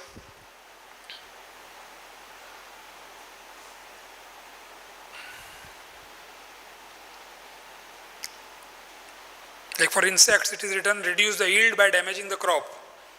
And human being says, function as insects to clear the garbage, sick plants. So now the science says that plant invites the insect. They don't come on their own. When he has a deficiency, he will invite the insect to rectify the deficiency. So they are called the garbage collector. They are not the problem. They come on invitation. Weeds. It is a understanding that it reduces the yield by competing with the desired crop. So crop as per us is what we grow is called crop. What Krishna grow is weed. Right? What Krishna grow meaning thereby what grows on its own. We term it as weed, right? But Krishna says, I am the seed giving father. So anything that manifests is done by Krishna's arrangement. So the current understanding of human being is functions as a plant to photosynthesize and pump fertility into the soil. So anything that grows on the land is pumping fertility through the process of photosynthesis and adds organic material on top after growth is over. So once the growth is over, it will die or some species will come and eat it, recycle it, and it will add organic matter on the soil. But we will remove it, burn it, finish. Nature function in whole, complexity of nature. The basic principle is that we cannot manage nature by its part. We are all beings in the ecosystem. We cannot and we should not manage plants in isolation from the soil they grow in or in isolation from the animals that graze them. So this is how the plants should be managed, with the help of Mother Earth and with the help of animals who are grazing. If you see something which you don't like, bring the animal there. They will remove it. You don't do that. If you are doing it, it is sinful activity. It is killing. So nature has a mechanism to remove things which are to be removed. All species in nature are designed to function with the whole in center. So all species knows their function. They don't need any school to understand it. Decision taken without considering the context and complexity of nature leads to unintended consequence. So same thing is summarized here, what we have learned today so far. This is a video. I hope this is audible. They have a connector here. Are the decisions we make to meet our needs, desire, or to solve our problems leading to more bare soil? So now we are shifting to the earth part of the presentation. So any decision which creates bare soil is a wrong decision. The soil should be always covered. Otherwise the elephant will grow healthy. So we will see, this is a 6-7 minute video. Is a fancy word for land that is turning to desert. And this happens only when we create too much bare ground.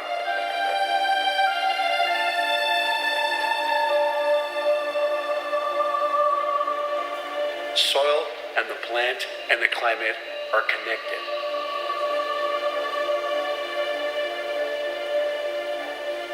If you don't have a living plant, you're going to have more evaporation.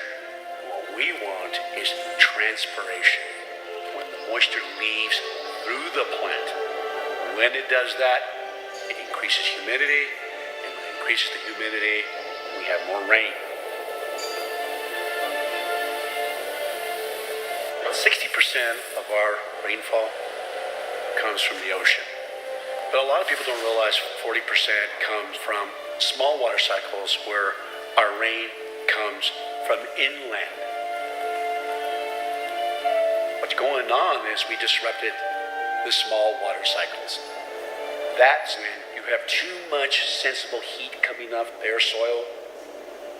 You're having these huge vortexes of hot air going out.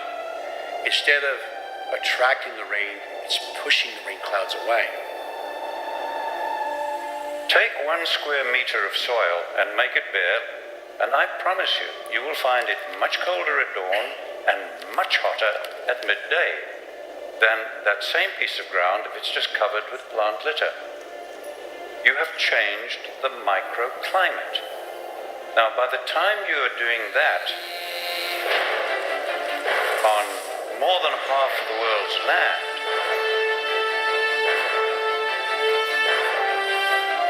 you are changing macroclimate.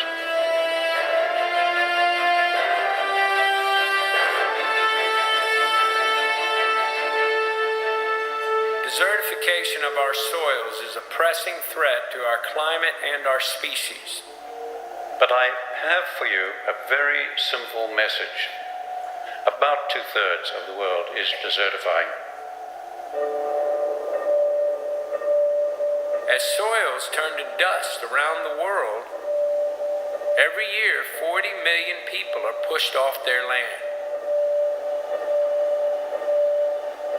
By 2050, it's estimated that 1 billion people will be refugees of soil desertification. More than 20 civilizations in all regions of the world have failed because of agriculture damaging the environment. Their communities could not handle the deteriorating environment and the rising population. Globally, that's what we're doing today.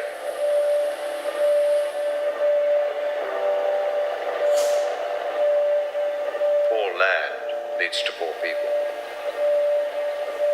Poor people leads to social breakdown.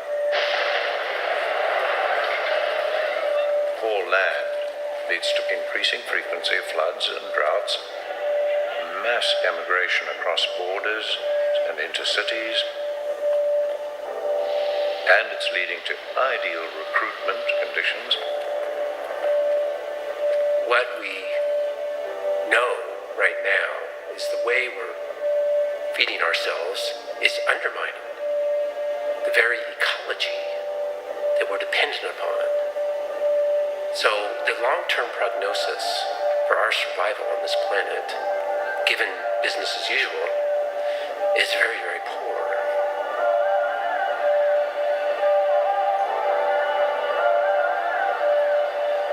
According to the United Nations, the world world's remaining topsoil will be gone within 60 years.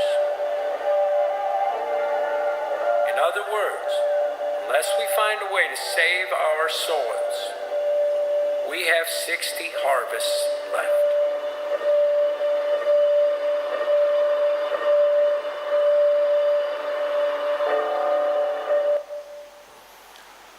So alarming. As per United Nations, it said that only 60 more harvests are available for us. Till the time, if we don't change our system of farming, the whole world will be desertified. This is the statement from United Nations. And as per the NASA, that video they showed, already 2/3 of our world's land is desertified. And every year, how much? 40 million people are becoming refugees because the soil is getting desertified. So they have to migrate somewhere. It is estimated by 2050 to be 1 billion. So this is the gravity of the situation before us. But nobody talks about this. So Srila Prabhupada, since the time he started this movement, he was emphasizing on farm communities.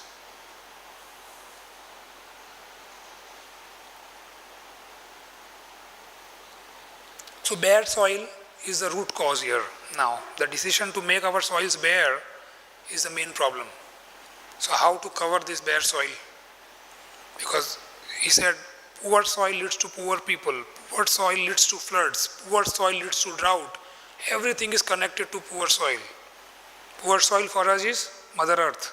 We call it Mother Earth, right? As per the Shastra, it is called Mother.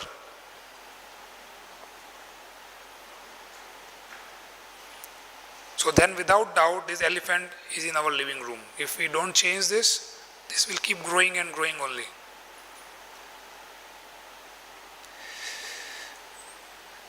Function of a farmer. Generally we understand farmer means a busy man, right?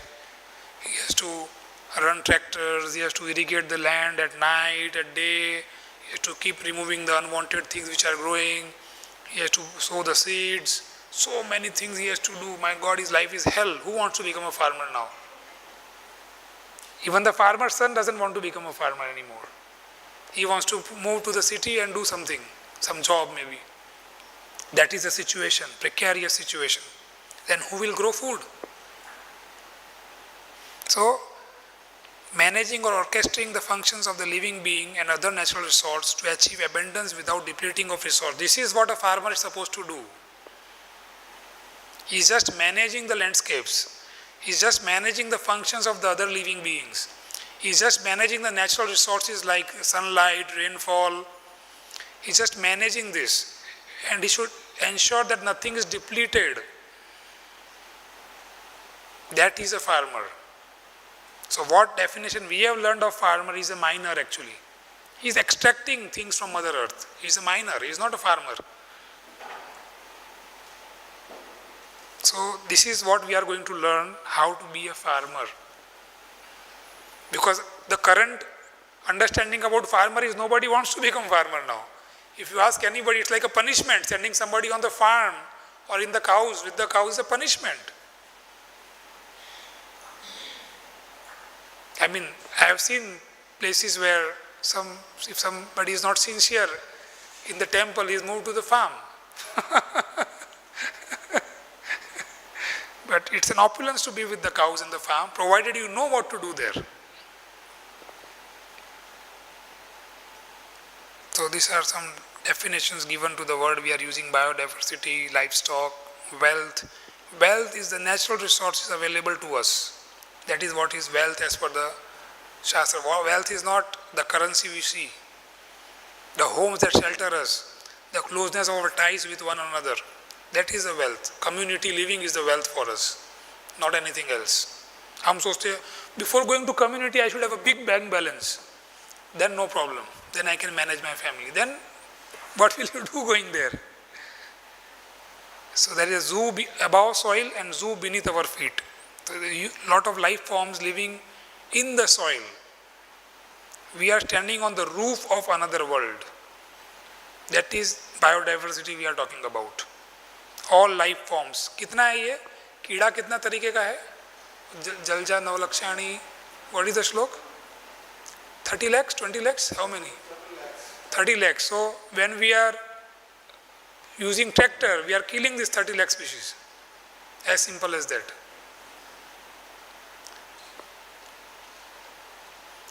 Characteristics of nature's farming.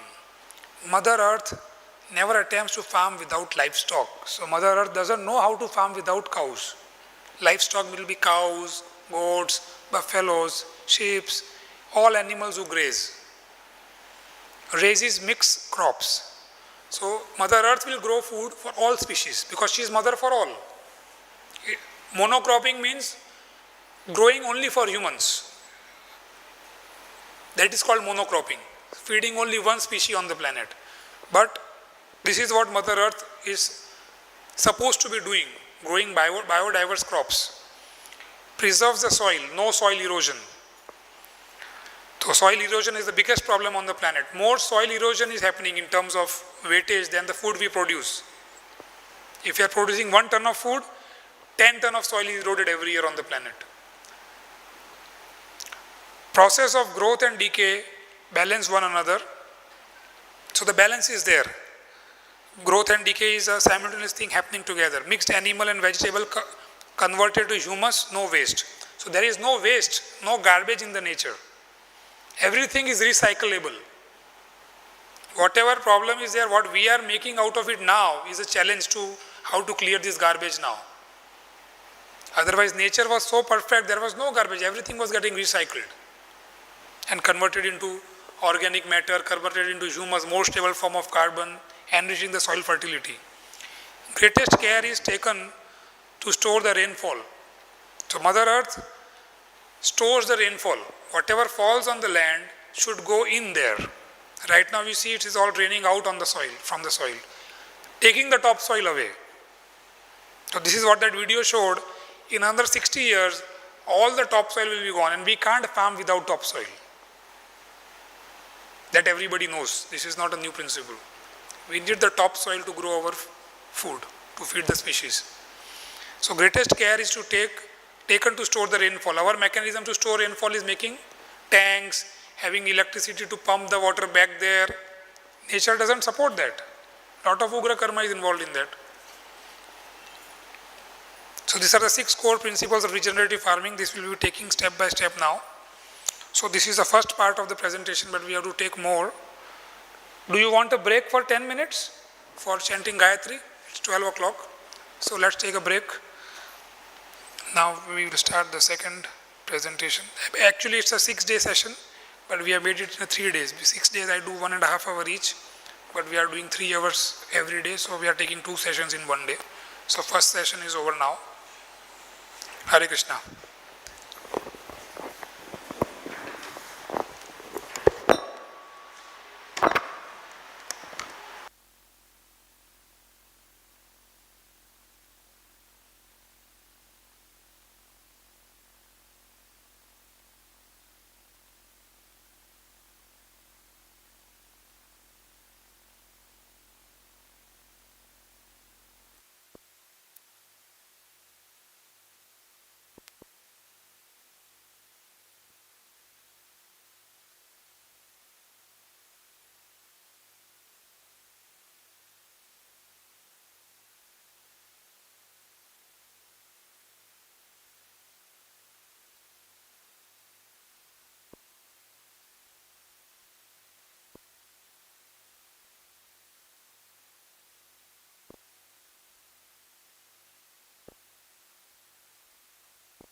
Hare Krishna. So maybe 2 more minutes. Some devotees are chanting Gayatri, then we will start.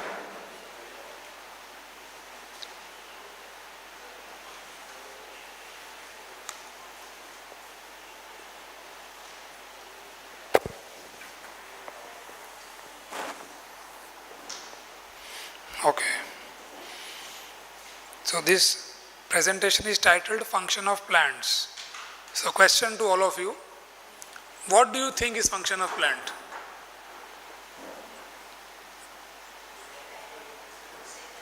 Sorry? Supply oxygen, okay. Fruits, yes. Maintain ecosystem, yes. Huh? Preserve the land. Shelter for animals, yes. Make soil fertile. To grow, okay, very good. So, it has a lot of things to do, right? It's not something which is useless. Right? कितना तरह का पौधा होता है? That shloka में क्या define किया है? How many type of plants are there? 11 lakhs. Huge number, huh? Understanding from the land what she is trying to tell you to do. That is called ecosystem literacy. How to read what is been signified by the nature to us. To become a land medic, it's a doctor. Even though we may be owning a farm, but factually we are managing an ecosystem in which we are a being. So it's not about owning a land or owning a farm or owning a property, but it's about managing the whole ecosystem. This is very, very important for all of us. Organic movement is built on a fundamental principle. What is that principle? The birthright of all living beings is health. Right? We all want good health. That is also in our context.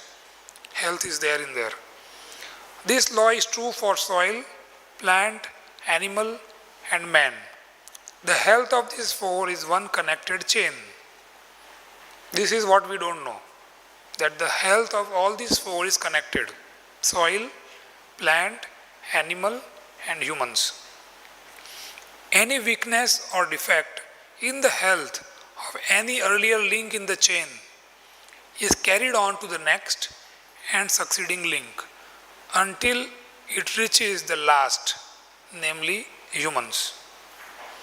So anything we do to disturb the health of soil, plant or animal will disturb our health, in simple words. Because we only understand that alarm, that मेरा नुकसान हो जाएगा. We are not trained to think about others. So I am talking very clearly now. If you are disturbing others, nature will disturb you. So this is what has been happening. The widespread vegetable and animal pests and diseases are the evidence of a great failure of health in the plant, which is a second in the link, and animal, which is a third in the link of the chain. As a consequence of this failure in the plant and animal link, there will be impairment of health in the human population, the fourth link. Right? We are seeing animals are having, see the cows in the sorry state, the plants are having a lot of diseases. So this is very evident from this that humans are also struggling with the health. Just by observing this we can tell, world over people are suffering. Because this is the cause. Going further, this general failure in the last three link is to be attributed to the failure in the first link, the soil. The undernourishment of the soil is the root, at the root of all. So, till the time we solve the problem of soil, nothing will improve on this planet in terms of health. So, in the video was also telling that poor soil leads to poor people. Poor soil means bare soil, which is exposed, open, what we are seeing on the screen right now. It's not the soil itself, it's the soil life that is the most important element. Soil life means that microbial things, the bacteria, the fungus, protozoa, so many things are there. They're describing the micro and the macro life. So 1 tablespoon of soil has approximately 1 billion soil microbes, only 1 billion. This is how the system is functioning. And it is further categorizing to bacteria, actinobacteria, fungi, yeast, protozoa, algae, nematodes.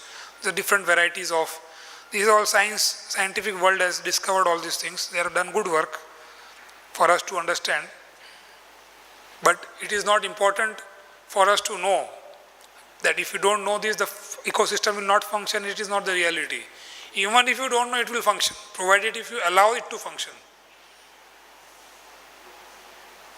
The life below estimate in 1 square meter. So this is just for us to understand that there is a huge life living below, and in 1 acre may house 10,000 to 30,000 pounds of below ground biomass, equivalent to 20 to 30 cows. This is a big information for us. So in 1 acre of land, the amount of these bacteria living, put together their body weight is equivalent to 20 to 30 cows. So it's a huge population in itself. It is the quantity and diversity of the soil life that decides the fertility of our landscape and our health. So diversity is also required, and huge number of this soil life is also required. Quantity and diversity both is required. What is soil health? Soil health is defined here. The continuous capacity of the soil to function as a vital living ecosystem that sustains, these are their functions, to sustain this plant, animals and humans continuously. That is called healthy soil.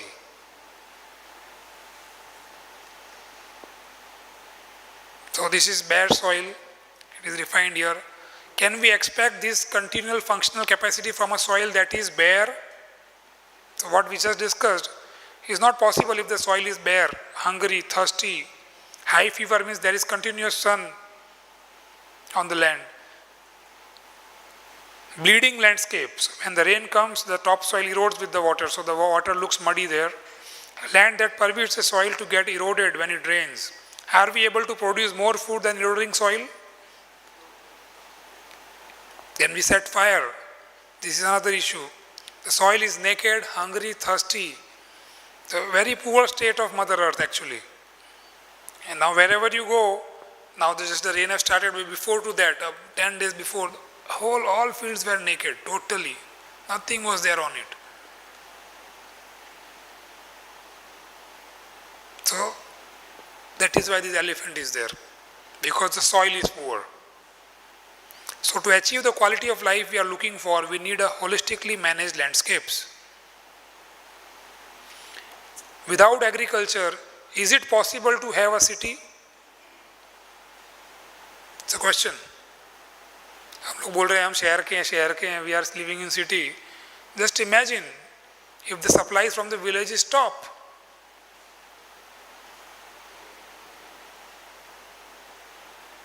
What will we offer to Krishna Balram? What will we eat? So, without agriculture, is it possible to have a city, stock market, bank, university, places of worship, or army? Agriculture is the foundation of civilization and stable economy. Our soil is our future. Quality soil will give quality life. So this is to stress the importance of farming. We think that, oh, I am staying in city, what can I do? But you have to do something. Otherwise you will be helpless. We'll take questions later. So first we need to regenerate the soil to practice sustainability. So this is just to define, because everybody is using this word sustainability quite much now. So we don't want to sustain where we are now. we are on a very degraded status, degenerative status. First we have to regenerate the soil and then we have to sustain. We don't want to sustain this status of ours. First we have to become Krishna conscious and then sustain that consciousness. We can't sustain the current consciousness. This is not our objective. So this is called regenerative. So now this is the new word the whole world is using, regenerative farming. They have stopped using organic farming now because that is also not Purna. It is not supporting the Purna. Regenerative farming is a real thing. So how to convert dirt or dust into living soil? This is what we are going to learn. How to convert. That is the real function of the plant. Only plant can do this. Converting a dirt, what we are seeing now on all the fields, into a healthy soil. There is no life without soil and no soil without life.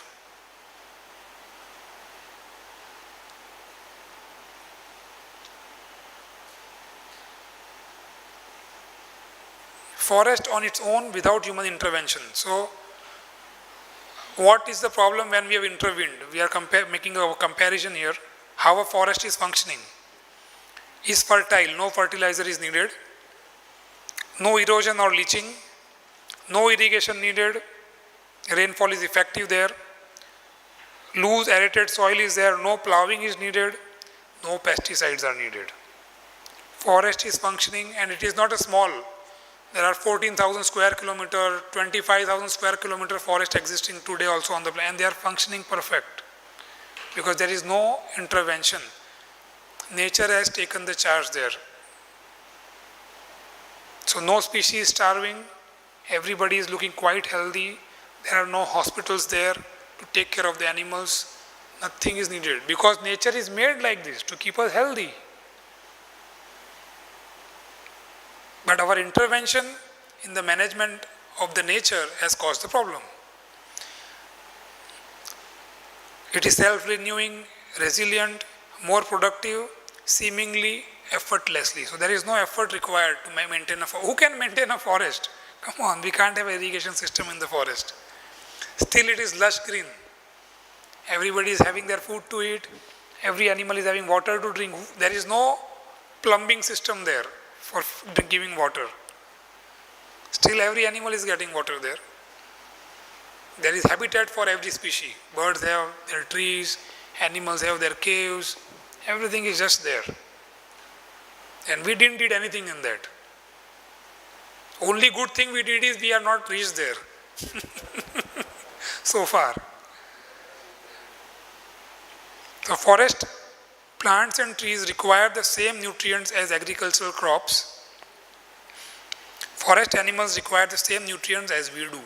It's not that forest life is something different. Same things are required there. This is again the natural products created by Supreme Personality of Godhead. So from the forest we can somehow understand this shloka. How the natural products created by the Lord is maintaining the bodies of all the species. In the jungles there are no cattle feed factories, right? That we make cattle feed and supply to the animals. Nothing is there. Still everybody is super healthy. So this is what this shloka is signifying. So if we also accept this shloka, we will be also healthy if we start living on the natural produce. But our decision is something else. Dirt is thirsty, hungry, wounded, bleeding and with burns. So how to make dirt or dust into soil? Soil cannot grow or form in the absence of plants. So here comes the function of plants. Photosynthesis is the process by which the soil can live and become more fertile. The photosynthesis is the nature's or Krishna's system to feed the planet.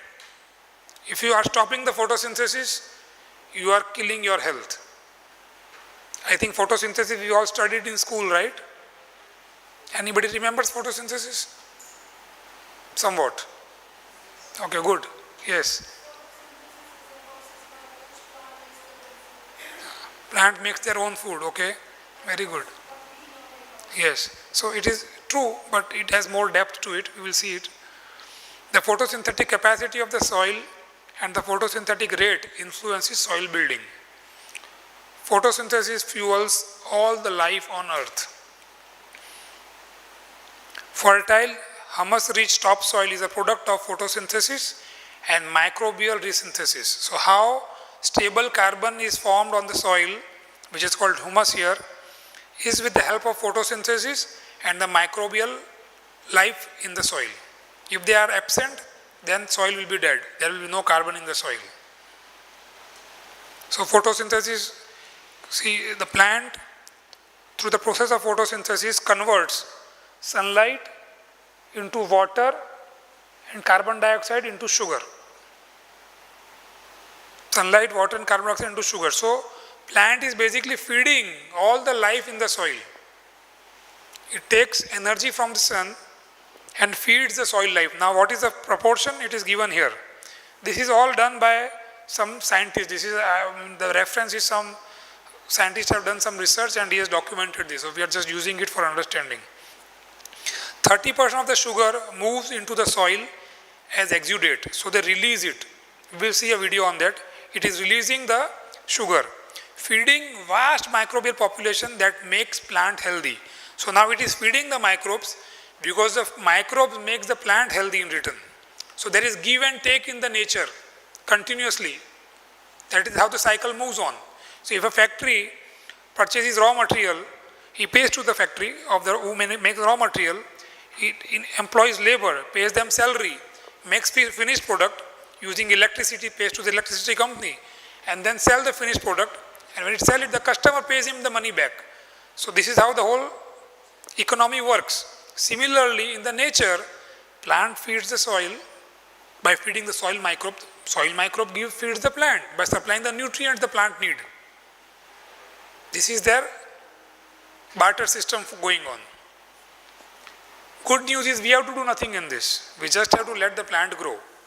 We don't have to decide this ratio of, oh, isko itna dena, you got this, now you... No accounting software is needed to manage this. So don't worry about that. 30% of sugar is stored in the roots. 30% remains there and 40% of the plant sugar stored in the above ground biomass. So 40% is stored in the above, what is viewed above the soil. It is for the growth of that part. This is how it is divided. The total energy which it takes, this is how it is segregated. Yeah, this is a video. The nature processes to build soil. Plants, with sunlight and water, perform photosynthesis.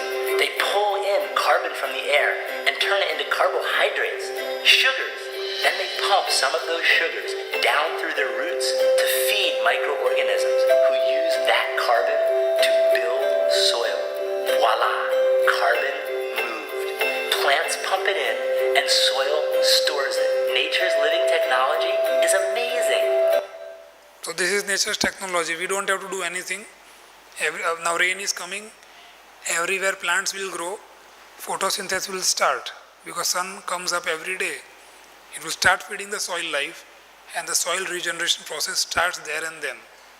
But we smartly remove these plants because we think that these are weeds. And then we put our crop. So that makes food only for one species, that is monocropping, only for humans. So the other species are basically killed in the process of plowing and removing these things.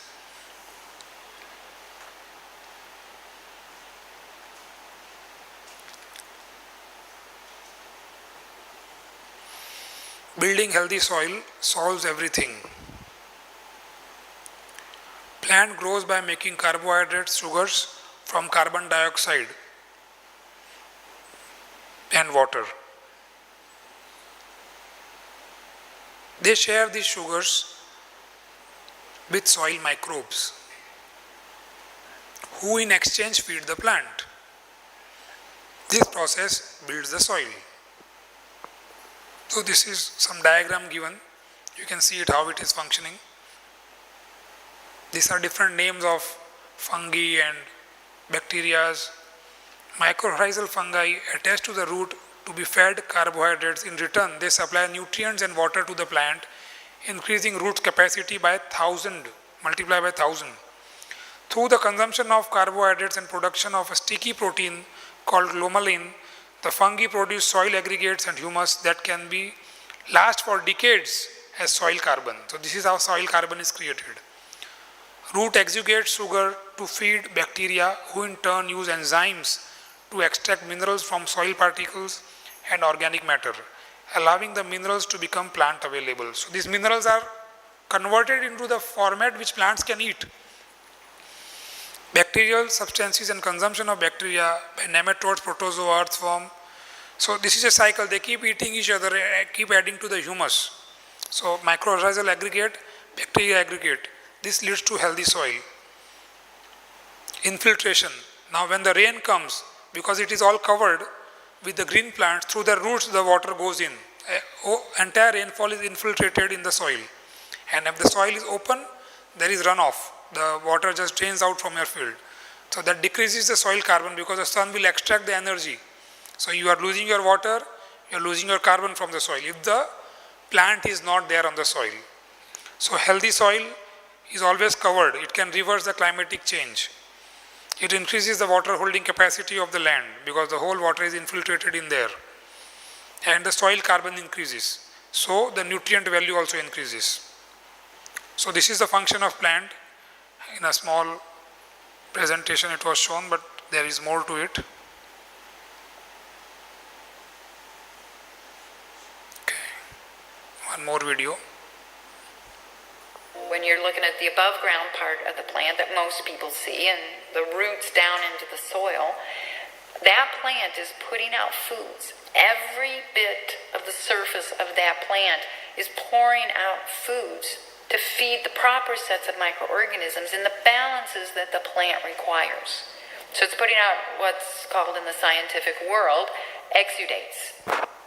The fruit, the blossoms, all of the surface leaves, bark, stems, everything on that plant is putting out an exudate for the purpose of growing bacteria and fungi. And that's really the only reason the plant's putting those foods out. Down in the root system, all of the roots, the structural roots, the lateral roots, the root hairs, the fine roots, they're all putting out foods to feed the bacteria and fungi. And of course, if a plant was putting out food that would feed a disease-causing organism, the plant would be dead. So when this plant growing its roots through the soil starts pumping out all this food, the bacteria grow, the fungi grow, and we have now 1 million bacteria per teaspoon of soil around that root system. We have miles and miles and miles of fungal hyphae around the root system. So we've got a castle wall. We're protecting. And if the plant's doing that, how's it doing it? Through the exudates, through the foods that it's putting out. Simple sugars, protein, and then carbohydrate. What is that a recipe for? Cakes and cookies. So your plant is dumping cakes and cookies all over its surface, every single surface, putting out cakes and cookies to feed these bacteria and fungi so they grow to really high numbers and are protecting that root system from all of the diseases that would be trying to come in. So in a healthy soil that has the proper set of biology, that plant is going to be able to grow everything it needs to grow to protect that root.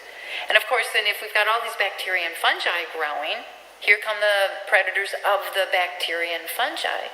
And when a protozoan eats a bacterium, it releases nutrients in a now plant-available form. They release nitrogen, phosphorus, sulfur, magnesium, calcium, iron, zinc, copper, you name it, the whole list of nutrients that your plant requires. They release those nutrients in a plant-available form, as long as we maintain that biology in the soil. This is one. So this is how it is functioning. We don't know this many minerals can be made there without our intervention. So we try to give NPK, there is potassium, phosphorus, all these things we are using. We think that we can supply it, but nature has it there. That is the understanding we have to develop here. If the plants are there on the soil, it will function on its own. Our job is to orchestrate that soil is always covered. This is what we have to ensure. Soil should never be uncovered, because the moment it is uncovered, the soil carbon will be lost, the water in the soil will be evaporated. It is a big loss to the nature. So we have to ensure that the land is always covered, 365 days. Photosynthesis should go on.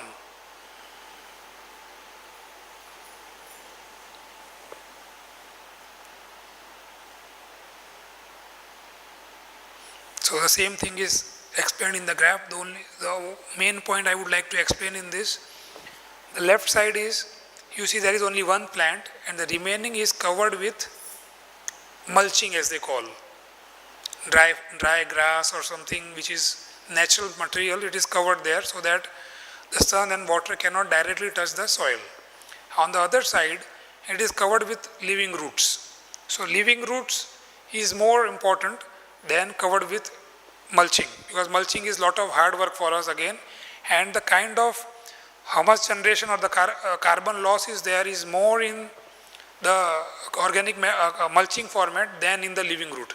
In the living root, the loss is very minimal, 20% to 30% is only lost, what is produced through the process of photosynthesis. So it is always good to have living roots on the land. Right now we see there is a lot of use of mulching done on the farm. Organic farmers use mulching. But mulching is good as a shift from the current system of farming, but best is to have living roots on the entire land, because then the entire land is doing photosynthesis. The dry grass cannot do photosynthesis. It cannot produce food with the help of sun. So that is our intervention. So it is not that helpful to the land. It is good, but it is not the best. Best is to have living roots on the whole land. So this is called decomposition pathway. So in the mulching, it is getting decomposed slowly. We see when the rainwater comes, the bacteria will keep converting it into soil. It will take a lot of time, and then they get the food. But here in the living root, it is directly going through the roots to the soil life, and the soil life multiplies very fast. So it is a very great speed the work is happening in the humification pathway, they call it, and the other is called decomposition pathway. So photosynthetic capacity and rate is explained here. We have these two instruments, maybe we will take it tomorrow. I didn't brought it today. Photosynthetic capacity, the amount of light intercepted by green leaves in a given area. For how much time in a given year, with how many types of leaves, it can be measured with soil thermometer. So we need different varieties of leaves on the land, not only one type. We need varieties of leaves. It is how many types of leaves are there. Then how much time in a year. So we want 365 days. That is the best situation we want. So forest is green 365 days a year. And there are diverse crops growing there. It's not that one area is only mango trees, one area is only pomegranate tree. This is our management system. Krishna has not managed to put it like that. There are different trees growing next to each other in the jungle. So Vrindavan or Dwadasha Kanan, it was like that here. But our intervention has created the problem. So if we decide to redo it, it will again manifest. It is not a big problem to do it again.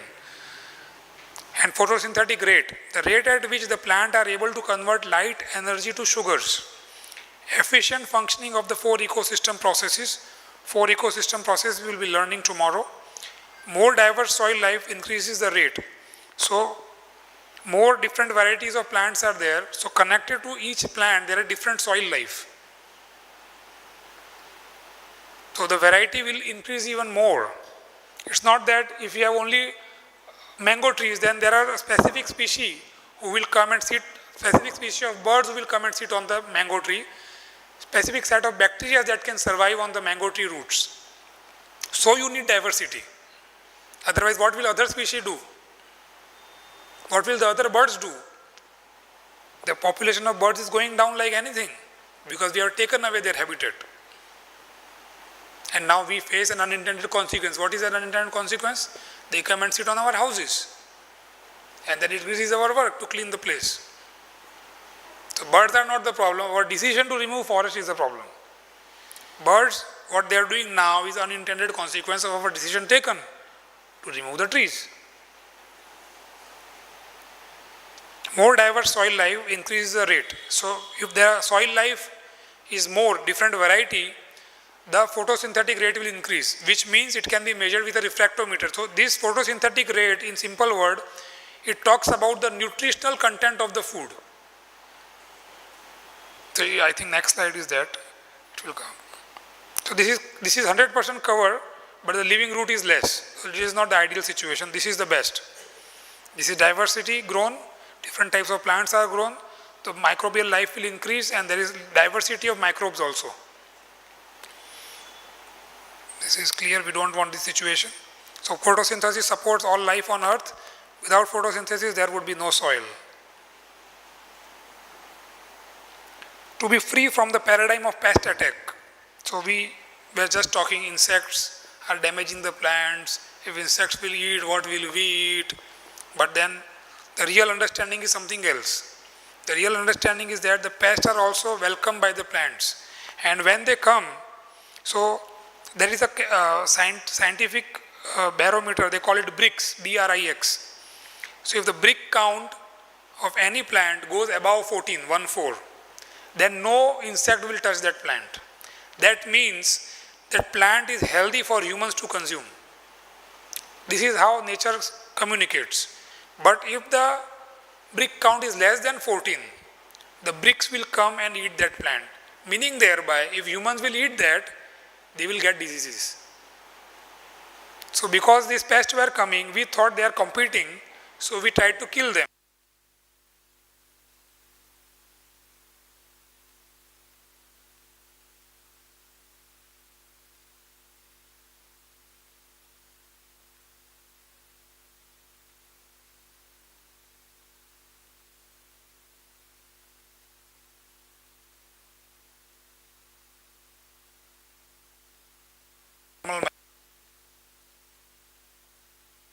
Hare Krishna, Krishna Krishna, Hare Hare, Hare Ram, Ram Ram, Hare Hare.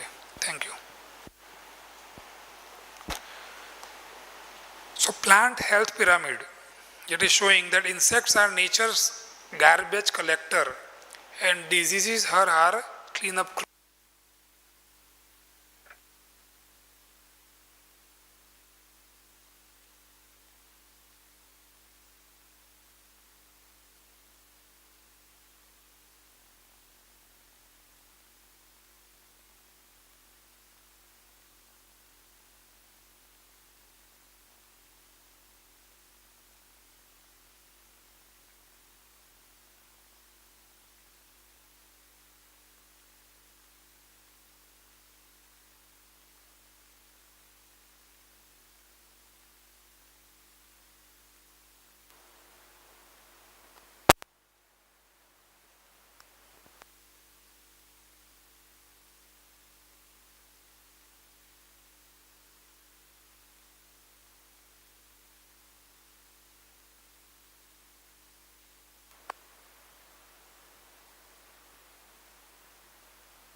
Hare Krishna. Thank you.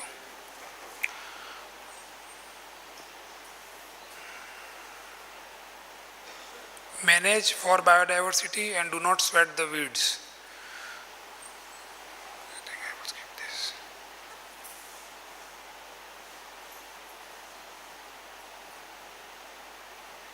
Unintended consequence of herbicides, pesticides and fungicides. This is a video. So what some of the herbicides, pesticides and fungicides are doing. So neonicotinoids, for instance, just that one seed treatment that's used to control insects, alters 600 genes in the plant. It is an epigenetic disruptor. These genes, some of them are responsible for plant defense and cell wall structure. They also reduce secondary metabolites, so the plant defense molecules like phenolic, salicylic, jasmonic acids, or hormones rather. It also binds to the minerals that the plants need for defense. It's just fascinating to me that we're using these controls that create secondary problems. So it's like, use my product, you're going to need these other products. And now we're on this treadmill, because if you don't use them, you're going to have more fungal diseases, even though you put on an insecticide, which is fascinating. What else do I want to say about that? Yeah, so for every one benefit from the use of neonicotinoids, there's 100 costs. So it's one of the lowest cost to benefit ratios of all the inputs that we use is the neonicotinoids. So if you can do anything for your system, take those seed treatments out. They also reduce mycorrhizae, so that's AMF, and PGP stands for plant growth promoting organisms, so in the soil, and they suppress beneficial insects' natural immunity.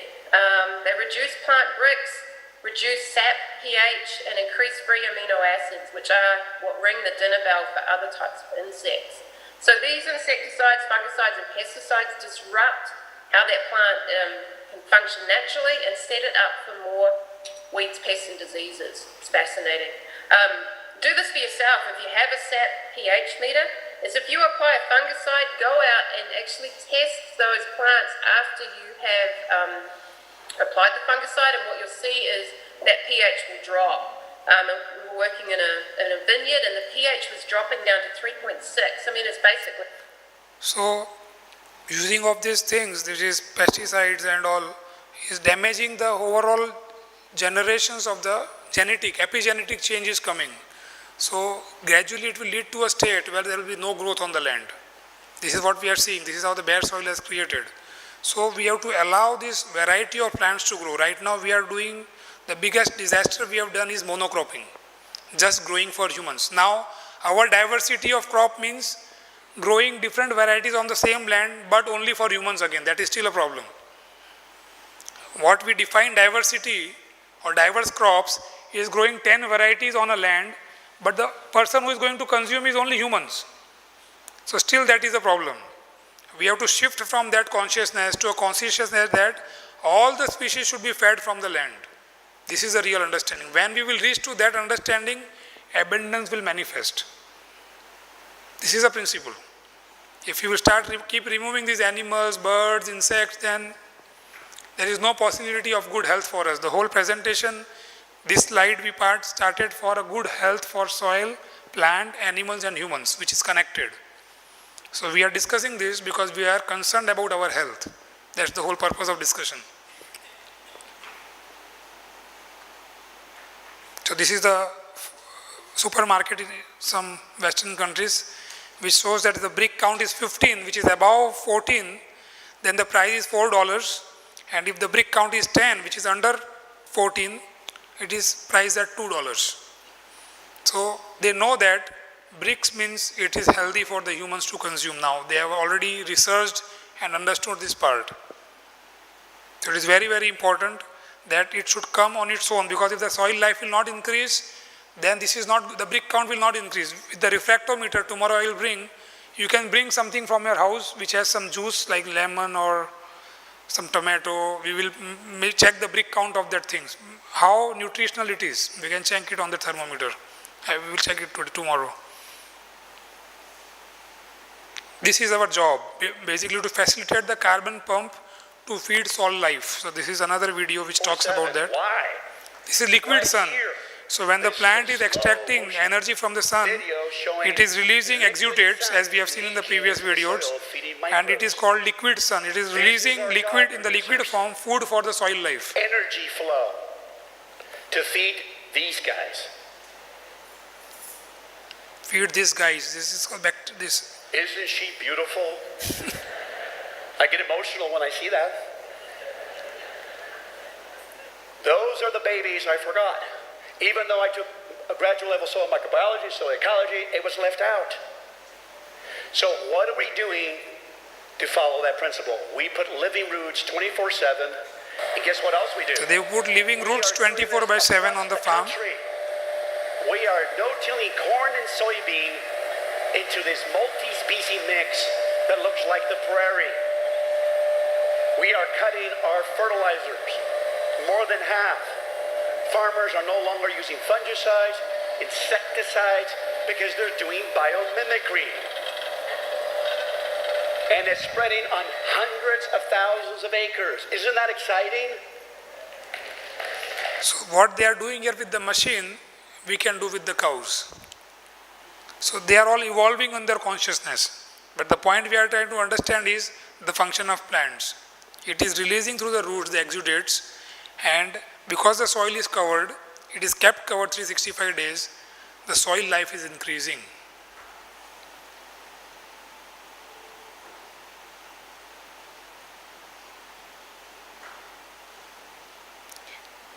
So this is just a normal composition of a healthy soil and a dirt. So here the organic matter is very minimum. So the aeration, the breathing is not there because it is very compacted soil, and water content is very less because it is all evaporated because the soil is open.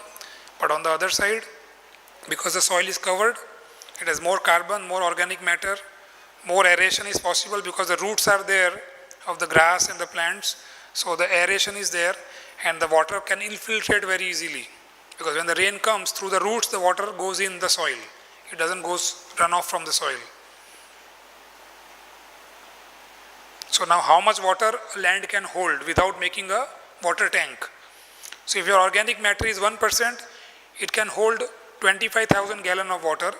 And if the organic matter increases to 6, it can hold 1.5 lakh gallons of water. This is in top soil of 1 acre of land only.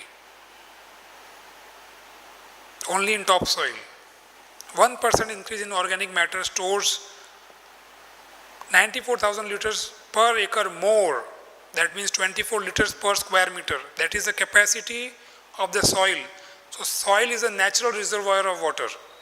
But we don't know this. So we want to make some swales, we want to make some ponds. That is not needed. If there are plants on the soil, it can hold water.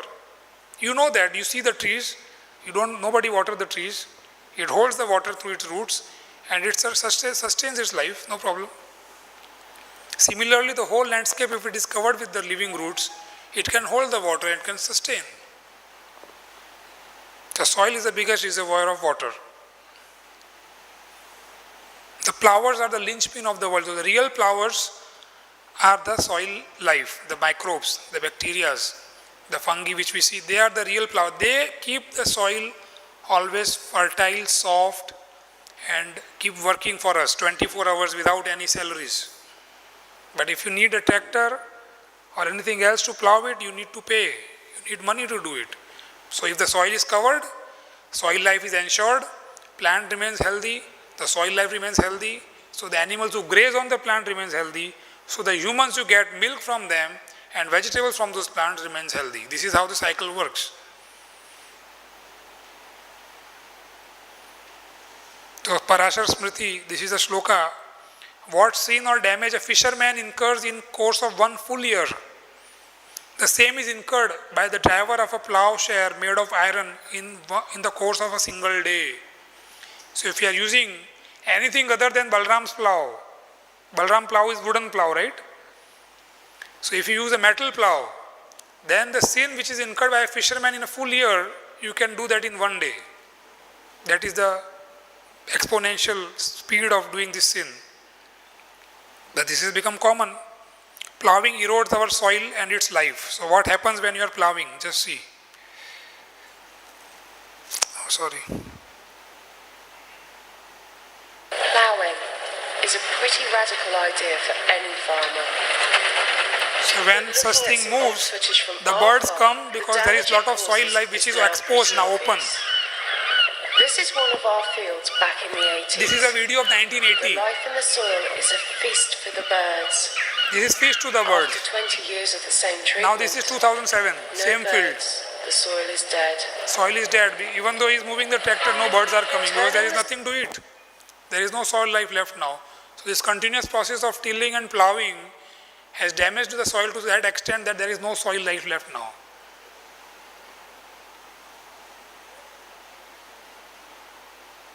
So bare soil, all the carbon will be released from the soil, all the water will be released. But if it is covered, all the carbon will be extracted, all the water will be stored. So who can do this? Only plants can do this. So that is the function of plants. Rest, all we just spoke are utility of the plant. Getting fruits, vegetables, flowers, this is going to come.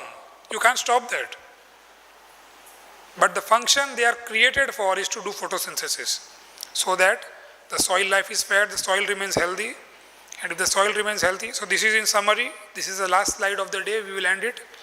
So plants by their function of photosynthesis uses the carbon dioxide in the atmosphere, so the global climatic change which we are facing a big problem, that will be reduced on its own. it replaces it with life-giving oxygen. So it takes carbon and releases oxygen. Supports the soil microbiome. So we saw many videos, they are releasing the exudates from the root and the soil life is fed. It regenerates the topsoil. So the topsoil increases gradually. If you will see, because lot of dry matter is falling on the land, it will get converted into carbon and the topsoil will keep increasing gradually over a period of years. Restore water balance to the landscape. Because of the living root, all the water that falls from the rainfall goes through the roots in the soil. So the aquifers, as they call it, the नीचे जो नदियाँ बहती है, जमीन के नीचे, from where we are taking water now, with the bore wells, it is also ugra karma. We are taking it, but it is disturbing the ecology because that water is to stay there. It has to be replenished. But now we are using it at a great speed. So you see now there are bore wells which are failing after 700 feet, 1500 feet, there is no water now in the ground. The nature is sending water every year. Still there, because of the poor management, because the soils are exposed, they are open, the soil is bare, it is not covered with plants, so we don't have water left. The rivers are drying up. Enhance the nutrient density of the food. As we saw in the video, the microbes feed the plants all the nutrients they need to be remaining healthy. So when the plants get these nutrients or minerals, then only we get that minerals. If the plant does not have, for example, if the plant does not have calcium, then in the milk you will not have calcium. It's not possible. Because the cow survives on the grass. So the root cause of the problem is to heal the soil. That is what we have to work on. Increase the profitability of agriculture. Then all the inputs are free. Rain is coming free, sunlight is free. What do you have to do? Only you have to restrict yourself from removing those plants. This is what we have to learn. Allow them to perform their function. This is our context also. We'll allow all life forms to perform their function. We have to just orchestrate.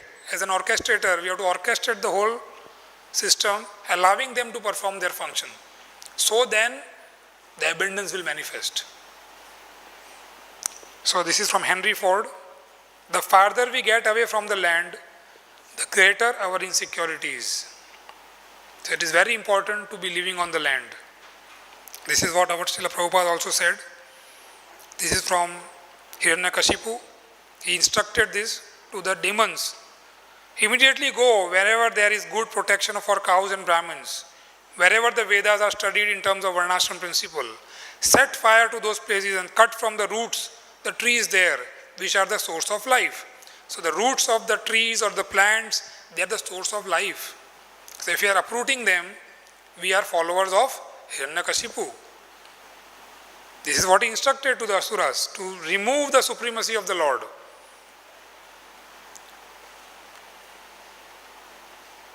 Ultimately, the only wealth that can sustain any community, economy or nation is derived from photosynthetic process, green plants growing on regenerating soil.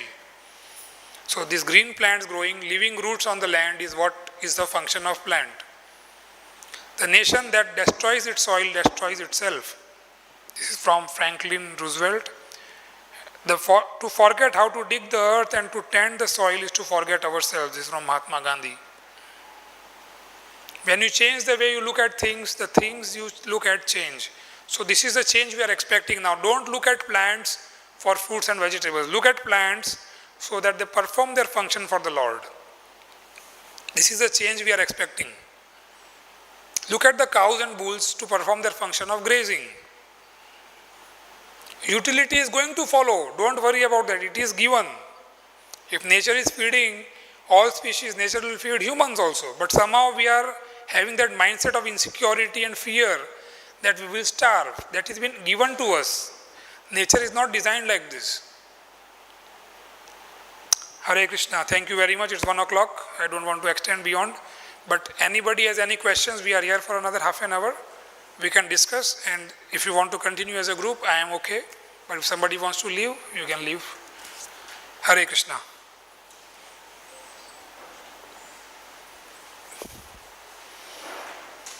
Yes? So tomorrow again we will start at 10 And not tomorrow, day after, sorry. So tomorrow is a break because there is some other program here. So 6th and 7th, that is Wednesday and Thursday.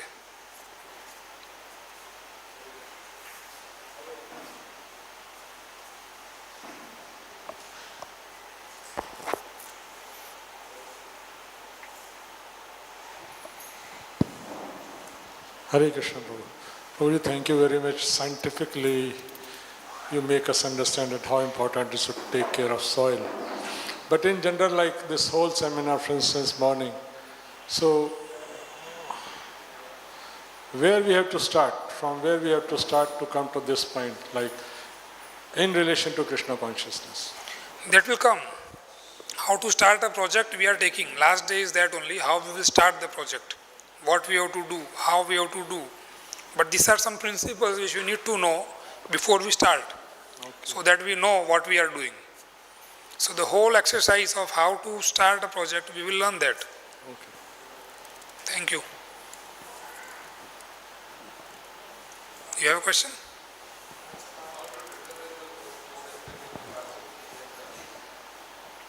How do you determine? Yeah. How to determine the photosynthetic capacity and the photosynthetic rate is the question. So photosynthetic capacity, if the whole land is covered with say single variety of grass, still photosynthesis is happening. So the capacity is more when there is diverse leaves on it, 365 days a year. And photosynthetic rate is also including the soil life now.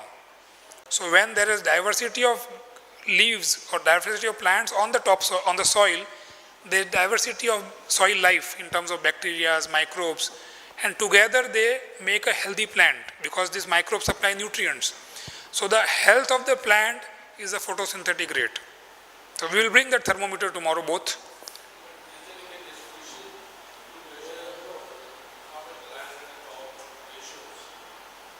Is there any?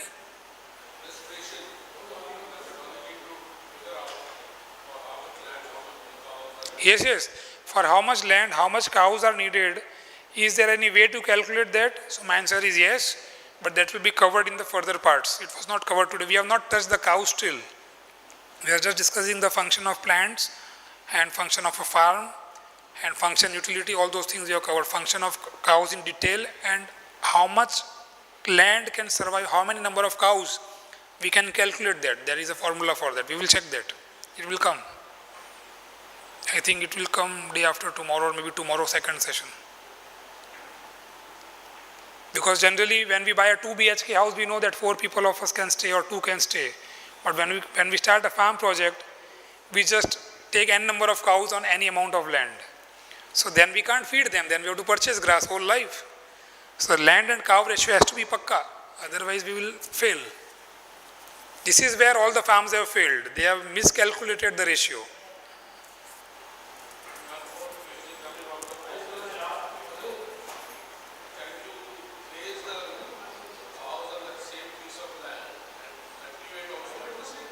Yes, that will also come. Prabhuji is thinking forward looking because he is already doing a project, so he is talking about his things. His question is, can we cultivate on the land where we are grazing? The answer is yes, but it will be covered in detail afterwards, yes. So nature grows for all. How can it only for cows? This is what we are talking today. Huh? Yes, that is what we are interested in, yes. So yes, it will come.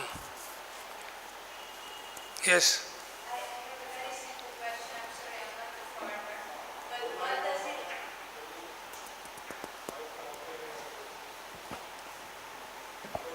Hare Krishna. So I'm not a farmer, so sorry, I will have a very simple question. That you say that we have to only orchestrate the land. So I have a piece of land, I don't know what to do with it, it's beautiful, there are diversity and everything, but for example, my fruit trees, they are covered by, other like species, and then what does it mean to orchestrate? Then I can just cut those, yeah? Yes. So I'm just thinking of what does it mean to orchestrate, what activity is allowed? Actually, to view the whole picture, we don't have that facility at this moment because whatever is growing on these trees as you are talking, so in the nature there are different sizes of animals and birds. who were doing these functions. But because of our limited capacity of holding land, so then we have to do this work. So certain pruning we have to do because we have been so degraded situation now that the transition has to be with little of management, more management. But gradually when we progress, our management will go down only. More orchestration will increase. But to begin with, there will be a lot of work for us, yes. Thank you. Hare Krishna. Yes, inke baad aap. Can I say something? Yes, yes, please. Us, we have utilized the permaculture. We didn't know about really Krishna, that he grazing cows, but the cows came naturally. I mean, the neckbone gave us a cow, and we started to have one cow for 1 hectare. Then I went to another land for help, and the same thing. We started to have a permaculture with forest, garden, bees. And the another neckbone came and said, "Oh, you don't want a cow for graze?" I mean, I never work. I just do this study at school about landscape plants. They teach us this is the name of the trees, their size, what they need for understand all the ecosystem. And then when with my friend we decided, everything was open for us. We created something online. You can see an oasis for farmer without earth, and we help each other in France and also in Europe. We have a social réseau. So those who have qualification, they go from farm to farm, and we stay, we make family or no, and everything was without money. Was naturally provided by Krishna. So the thing was to wake up early. For what I saw, the group of we are waking up early and we are going to the land, and we see immediately what we should manage. You go if you start to see some plant who will this plant. You remove it. It's small. It takes 1 second, and after see with good sense, think what is good for the life of this plant, what is the well-being of other, what can I give, and it's like that.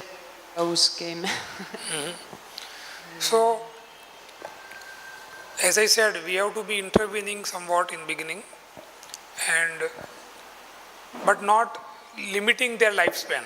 At least that we cannot do. We cannot be killing any species. So what she just spoke, if it is covering with different species, we can just manage it in a way that we are not killing any species. But we can make enough arrangement so that they can grow and live happily. But otherwise in the nature it is always there. If you go to jungle, you will not find any such situation because there are different animals who are doing their function. And there is more trees grown in the elephant will come, it will remove the trees, and new life will come. It is going on.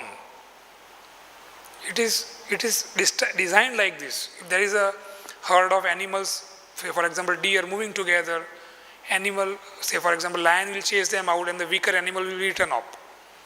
So that is a natural cycle, it will go on. But in our current situation, because we have to evolve to that level, we have to be progressive in a way which we can be managed and which can be progressive as per the principles. We will not break the principles. So principle is soil should be always covered. That is the principle you have to follow. So even if you are removing something, it should go back to the land. You cannot remove it and throw outside the property. So the landscape development, this is the most important principle. Whatever is coming from that land should go back there.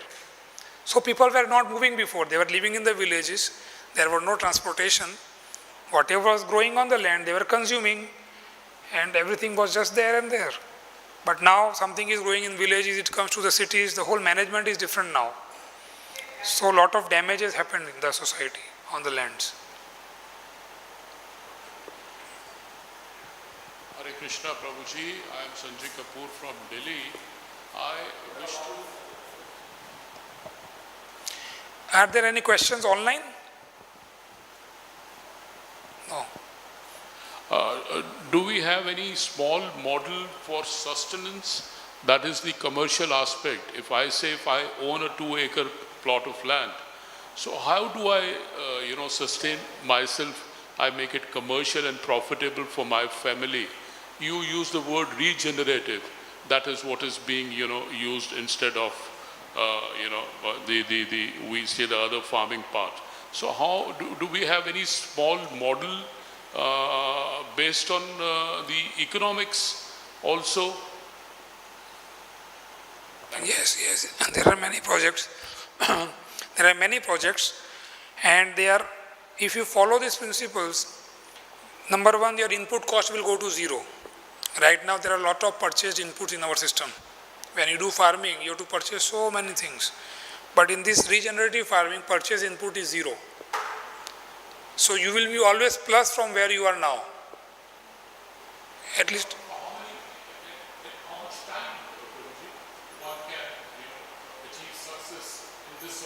This is what I am telling.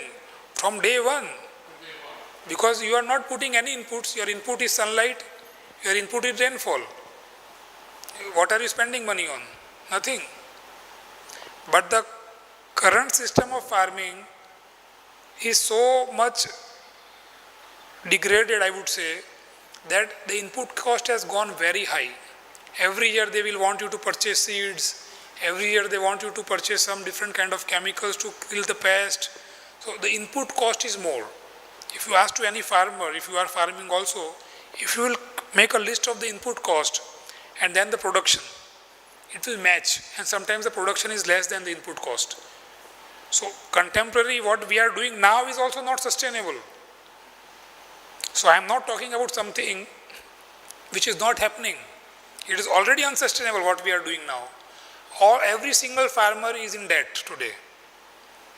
You go to US, you go to Canada, or you go to any farmer in India, they are all in debt. That is why there are a lot of subsidies given by government to keep them alive. Because if they are dead, then the city will close. And if the city closes, what will the government manage? So this is why subsidies should be given to the farmers otherwise. If they are doing a business, why they need a support from the government? Because it is understood to the class of people that it is not sustainable. So, if you want sustainability, you have to come out of that system and do a system which is connected to nature. So your input cost goes zero. Even if you get 2 oranges from that, still it is profitable if you are talking about profitability. But right now our input cost is more and output is less. So economically it is not profitable. Number 2, the nutritional value of the food is going down. So socially also it is not profitable. You are feeding improper food to your family. So the only direction which is left for us is to change our decision making process and start doing this regenerative farming. And so gradually things will be abundance. Not that today you will start and it will manifest tomorrow. But at least you are on the right track now. Because the track you are on now is horrible. The expenses are increasing every year. If you are doing farming for 3 years, you can check your balance sheet. Every year your expenses have increased. And every year the production is going down. If production is not going down, the price of the produce will go down. So farming is a lifestyle where you produce for your family, not for anything commercial. That is most important. So Prabhupada said, don't do commercial farms. If there is excess, you can sell. But today farmer is growing to sell. You should sell only if it is excess. First you grow for your needs and then excess you can sell. But right now the decision is to grow to sell. So then the quantity is so big, then the market dictates the price for that and then you lose the money. What we will be learning here, based on that, can we do a model that we showcase after something? 100%. 100%. Why not? Where is a doubt in that? But do we have it now also? Yes, we have. This is what I am telling. We have a lot of farms like this. Where Prabhuji? In Delhi? No, sorry. In and around this area? I know one in Jaipur because I myself is new to this land of Vrindavan. I just came 7 months back. Okay. So, plus I have seen many on the study which I have done on the YouTube channels, and the farmers are sharing their views. In India also, in Madhya Pradesh there is one, in Gujarat there is one. I have visited like 3-4 farms in my life, not many because I myself is a chartered accountant. I am also just, not a man born in this, but that is no deterrent. Even we are also not farmers, I know, but in a way we are all farmers because we cannot live without the farm produce. We are all farmers because we are consuming, right? We can't say that we are not farmers. But then you said something in Jaipur, which is the closest. Closest, yeah. Yeah, in the end we will arrange a trip. If more devotees are interested, we can go there and visit that place. Yes. Great, thank you. Yes.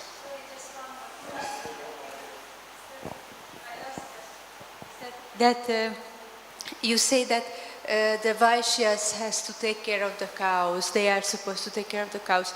So now my confusion is that for me the Vaishya would mean that yes, I am making a farm, so I am selling products. So now I don't understand that then if the Vaishya has to take care of the cow, then how he takes care if he is not doing this like business, So then who? Because taking care of the cows for me means that you feed them, you take care of their everyday needs and all these things. But a Vaishya, in my idea, is somebody who is trying to make some profit. So how that? Because you say very correctly that Shudras are taken care of and they don't know how. So do you understand what I mean? Yes, I understand. Thank you. So they can trade excess, as I told already, Prabhuji, I just answered him. So if they are producing fruits, vegetables, whatever will be harvested from the land, whatever is needed to the community will be consumed there, and then the excess can be sold. That is enough. But even if there is no excess, what is he losing? He still has his family with him. The best part of this farming lifestyle is that you are always with your family. In the current system, what we see, wife goes somewhere else, husband goes somewhere else, children go somewhere else, parents go to the old age home. It's a whole mess of the life, social life. So this is ensuring that the whole family stays together. So the overall demands, the desires, the needs, anyhow goes down. Because right now we are seeing a situation which tempts us to procure more. But when you are in a different way of life, where you are just connected to the nature, your needs and demands goes down. So that tradability for the excess is much less. And even though that is done, it is done with the neighboring people. Say you are growing something and the other farmer has something else that can be exchanged. It is all for survival. It is not for anything else. The whole purpose of this exercise is to keep the body and soul together. That is our whole purpose, because our main focus is to be Krishna conscious more and more. So our Vaishya is a Vaishnava Vaishya. Our Brahmanas are Vaishnava Brahmanas. Our Kshatriya are Vaishnava Kshatriya. That is Daiva Varnashram Srila Prabhupada wanted. We don't want to establish a Varnashram which has Krishna, nowhere Krishna in the center. So the whole principle is to be more and more Krishna conscious with whatever activities we do. And in this case, if we have access, we can certainly trade. Because any day we will be having these temples with us. So temple would need a lot of support. So the farm communities are to support the temples in a way, serving the devotees, communities, temple deities. Yeah, so the family who are taking care of this farming aspect will be doing this. Brahmanas will be doing preaching in the villages. So there is a lot of activities to be done. So it will be a very busy life. It's not that we are going to be idling there, but everybody will be having their own job role to perform, their own function to perform, I would say it like that.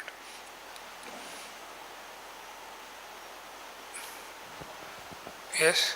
Hare Krishna Prabhuji. I wanted to know that if we are also covering this topic on carbon footprints caused by agriculture and how we are dealing with that. Sorry, I could not hear. Carbon footprints caused by agriculture. Yeah. So, and how are we going to deal with that? This is covered already. These plants, through the process of photosynthesis, are sequestering carbon in the soil. This is what they are doing.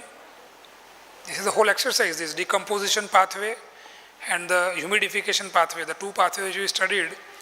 In the photosynthesis process, The speed is much more. The carbon dioxide which it takes, what is deposited in the soil is carbon, and what is released is oxygen. The CO2 is split. So the oxygen increases, and so the carbon content in the soil increases. And because we are not using anything from the factories, so we are not disturbing the nature in any way. So carbon footprint is always no question there.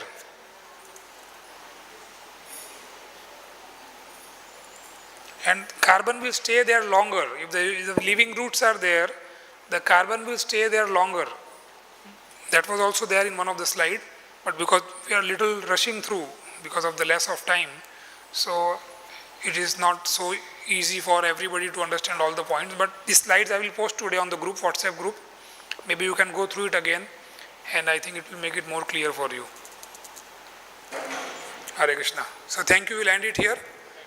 Thank you very much. See you all day after tomorrow, 10 o'clock in the morning. Hare Krishna. Srila Prabhupada ki Jai.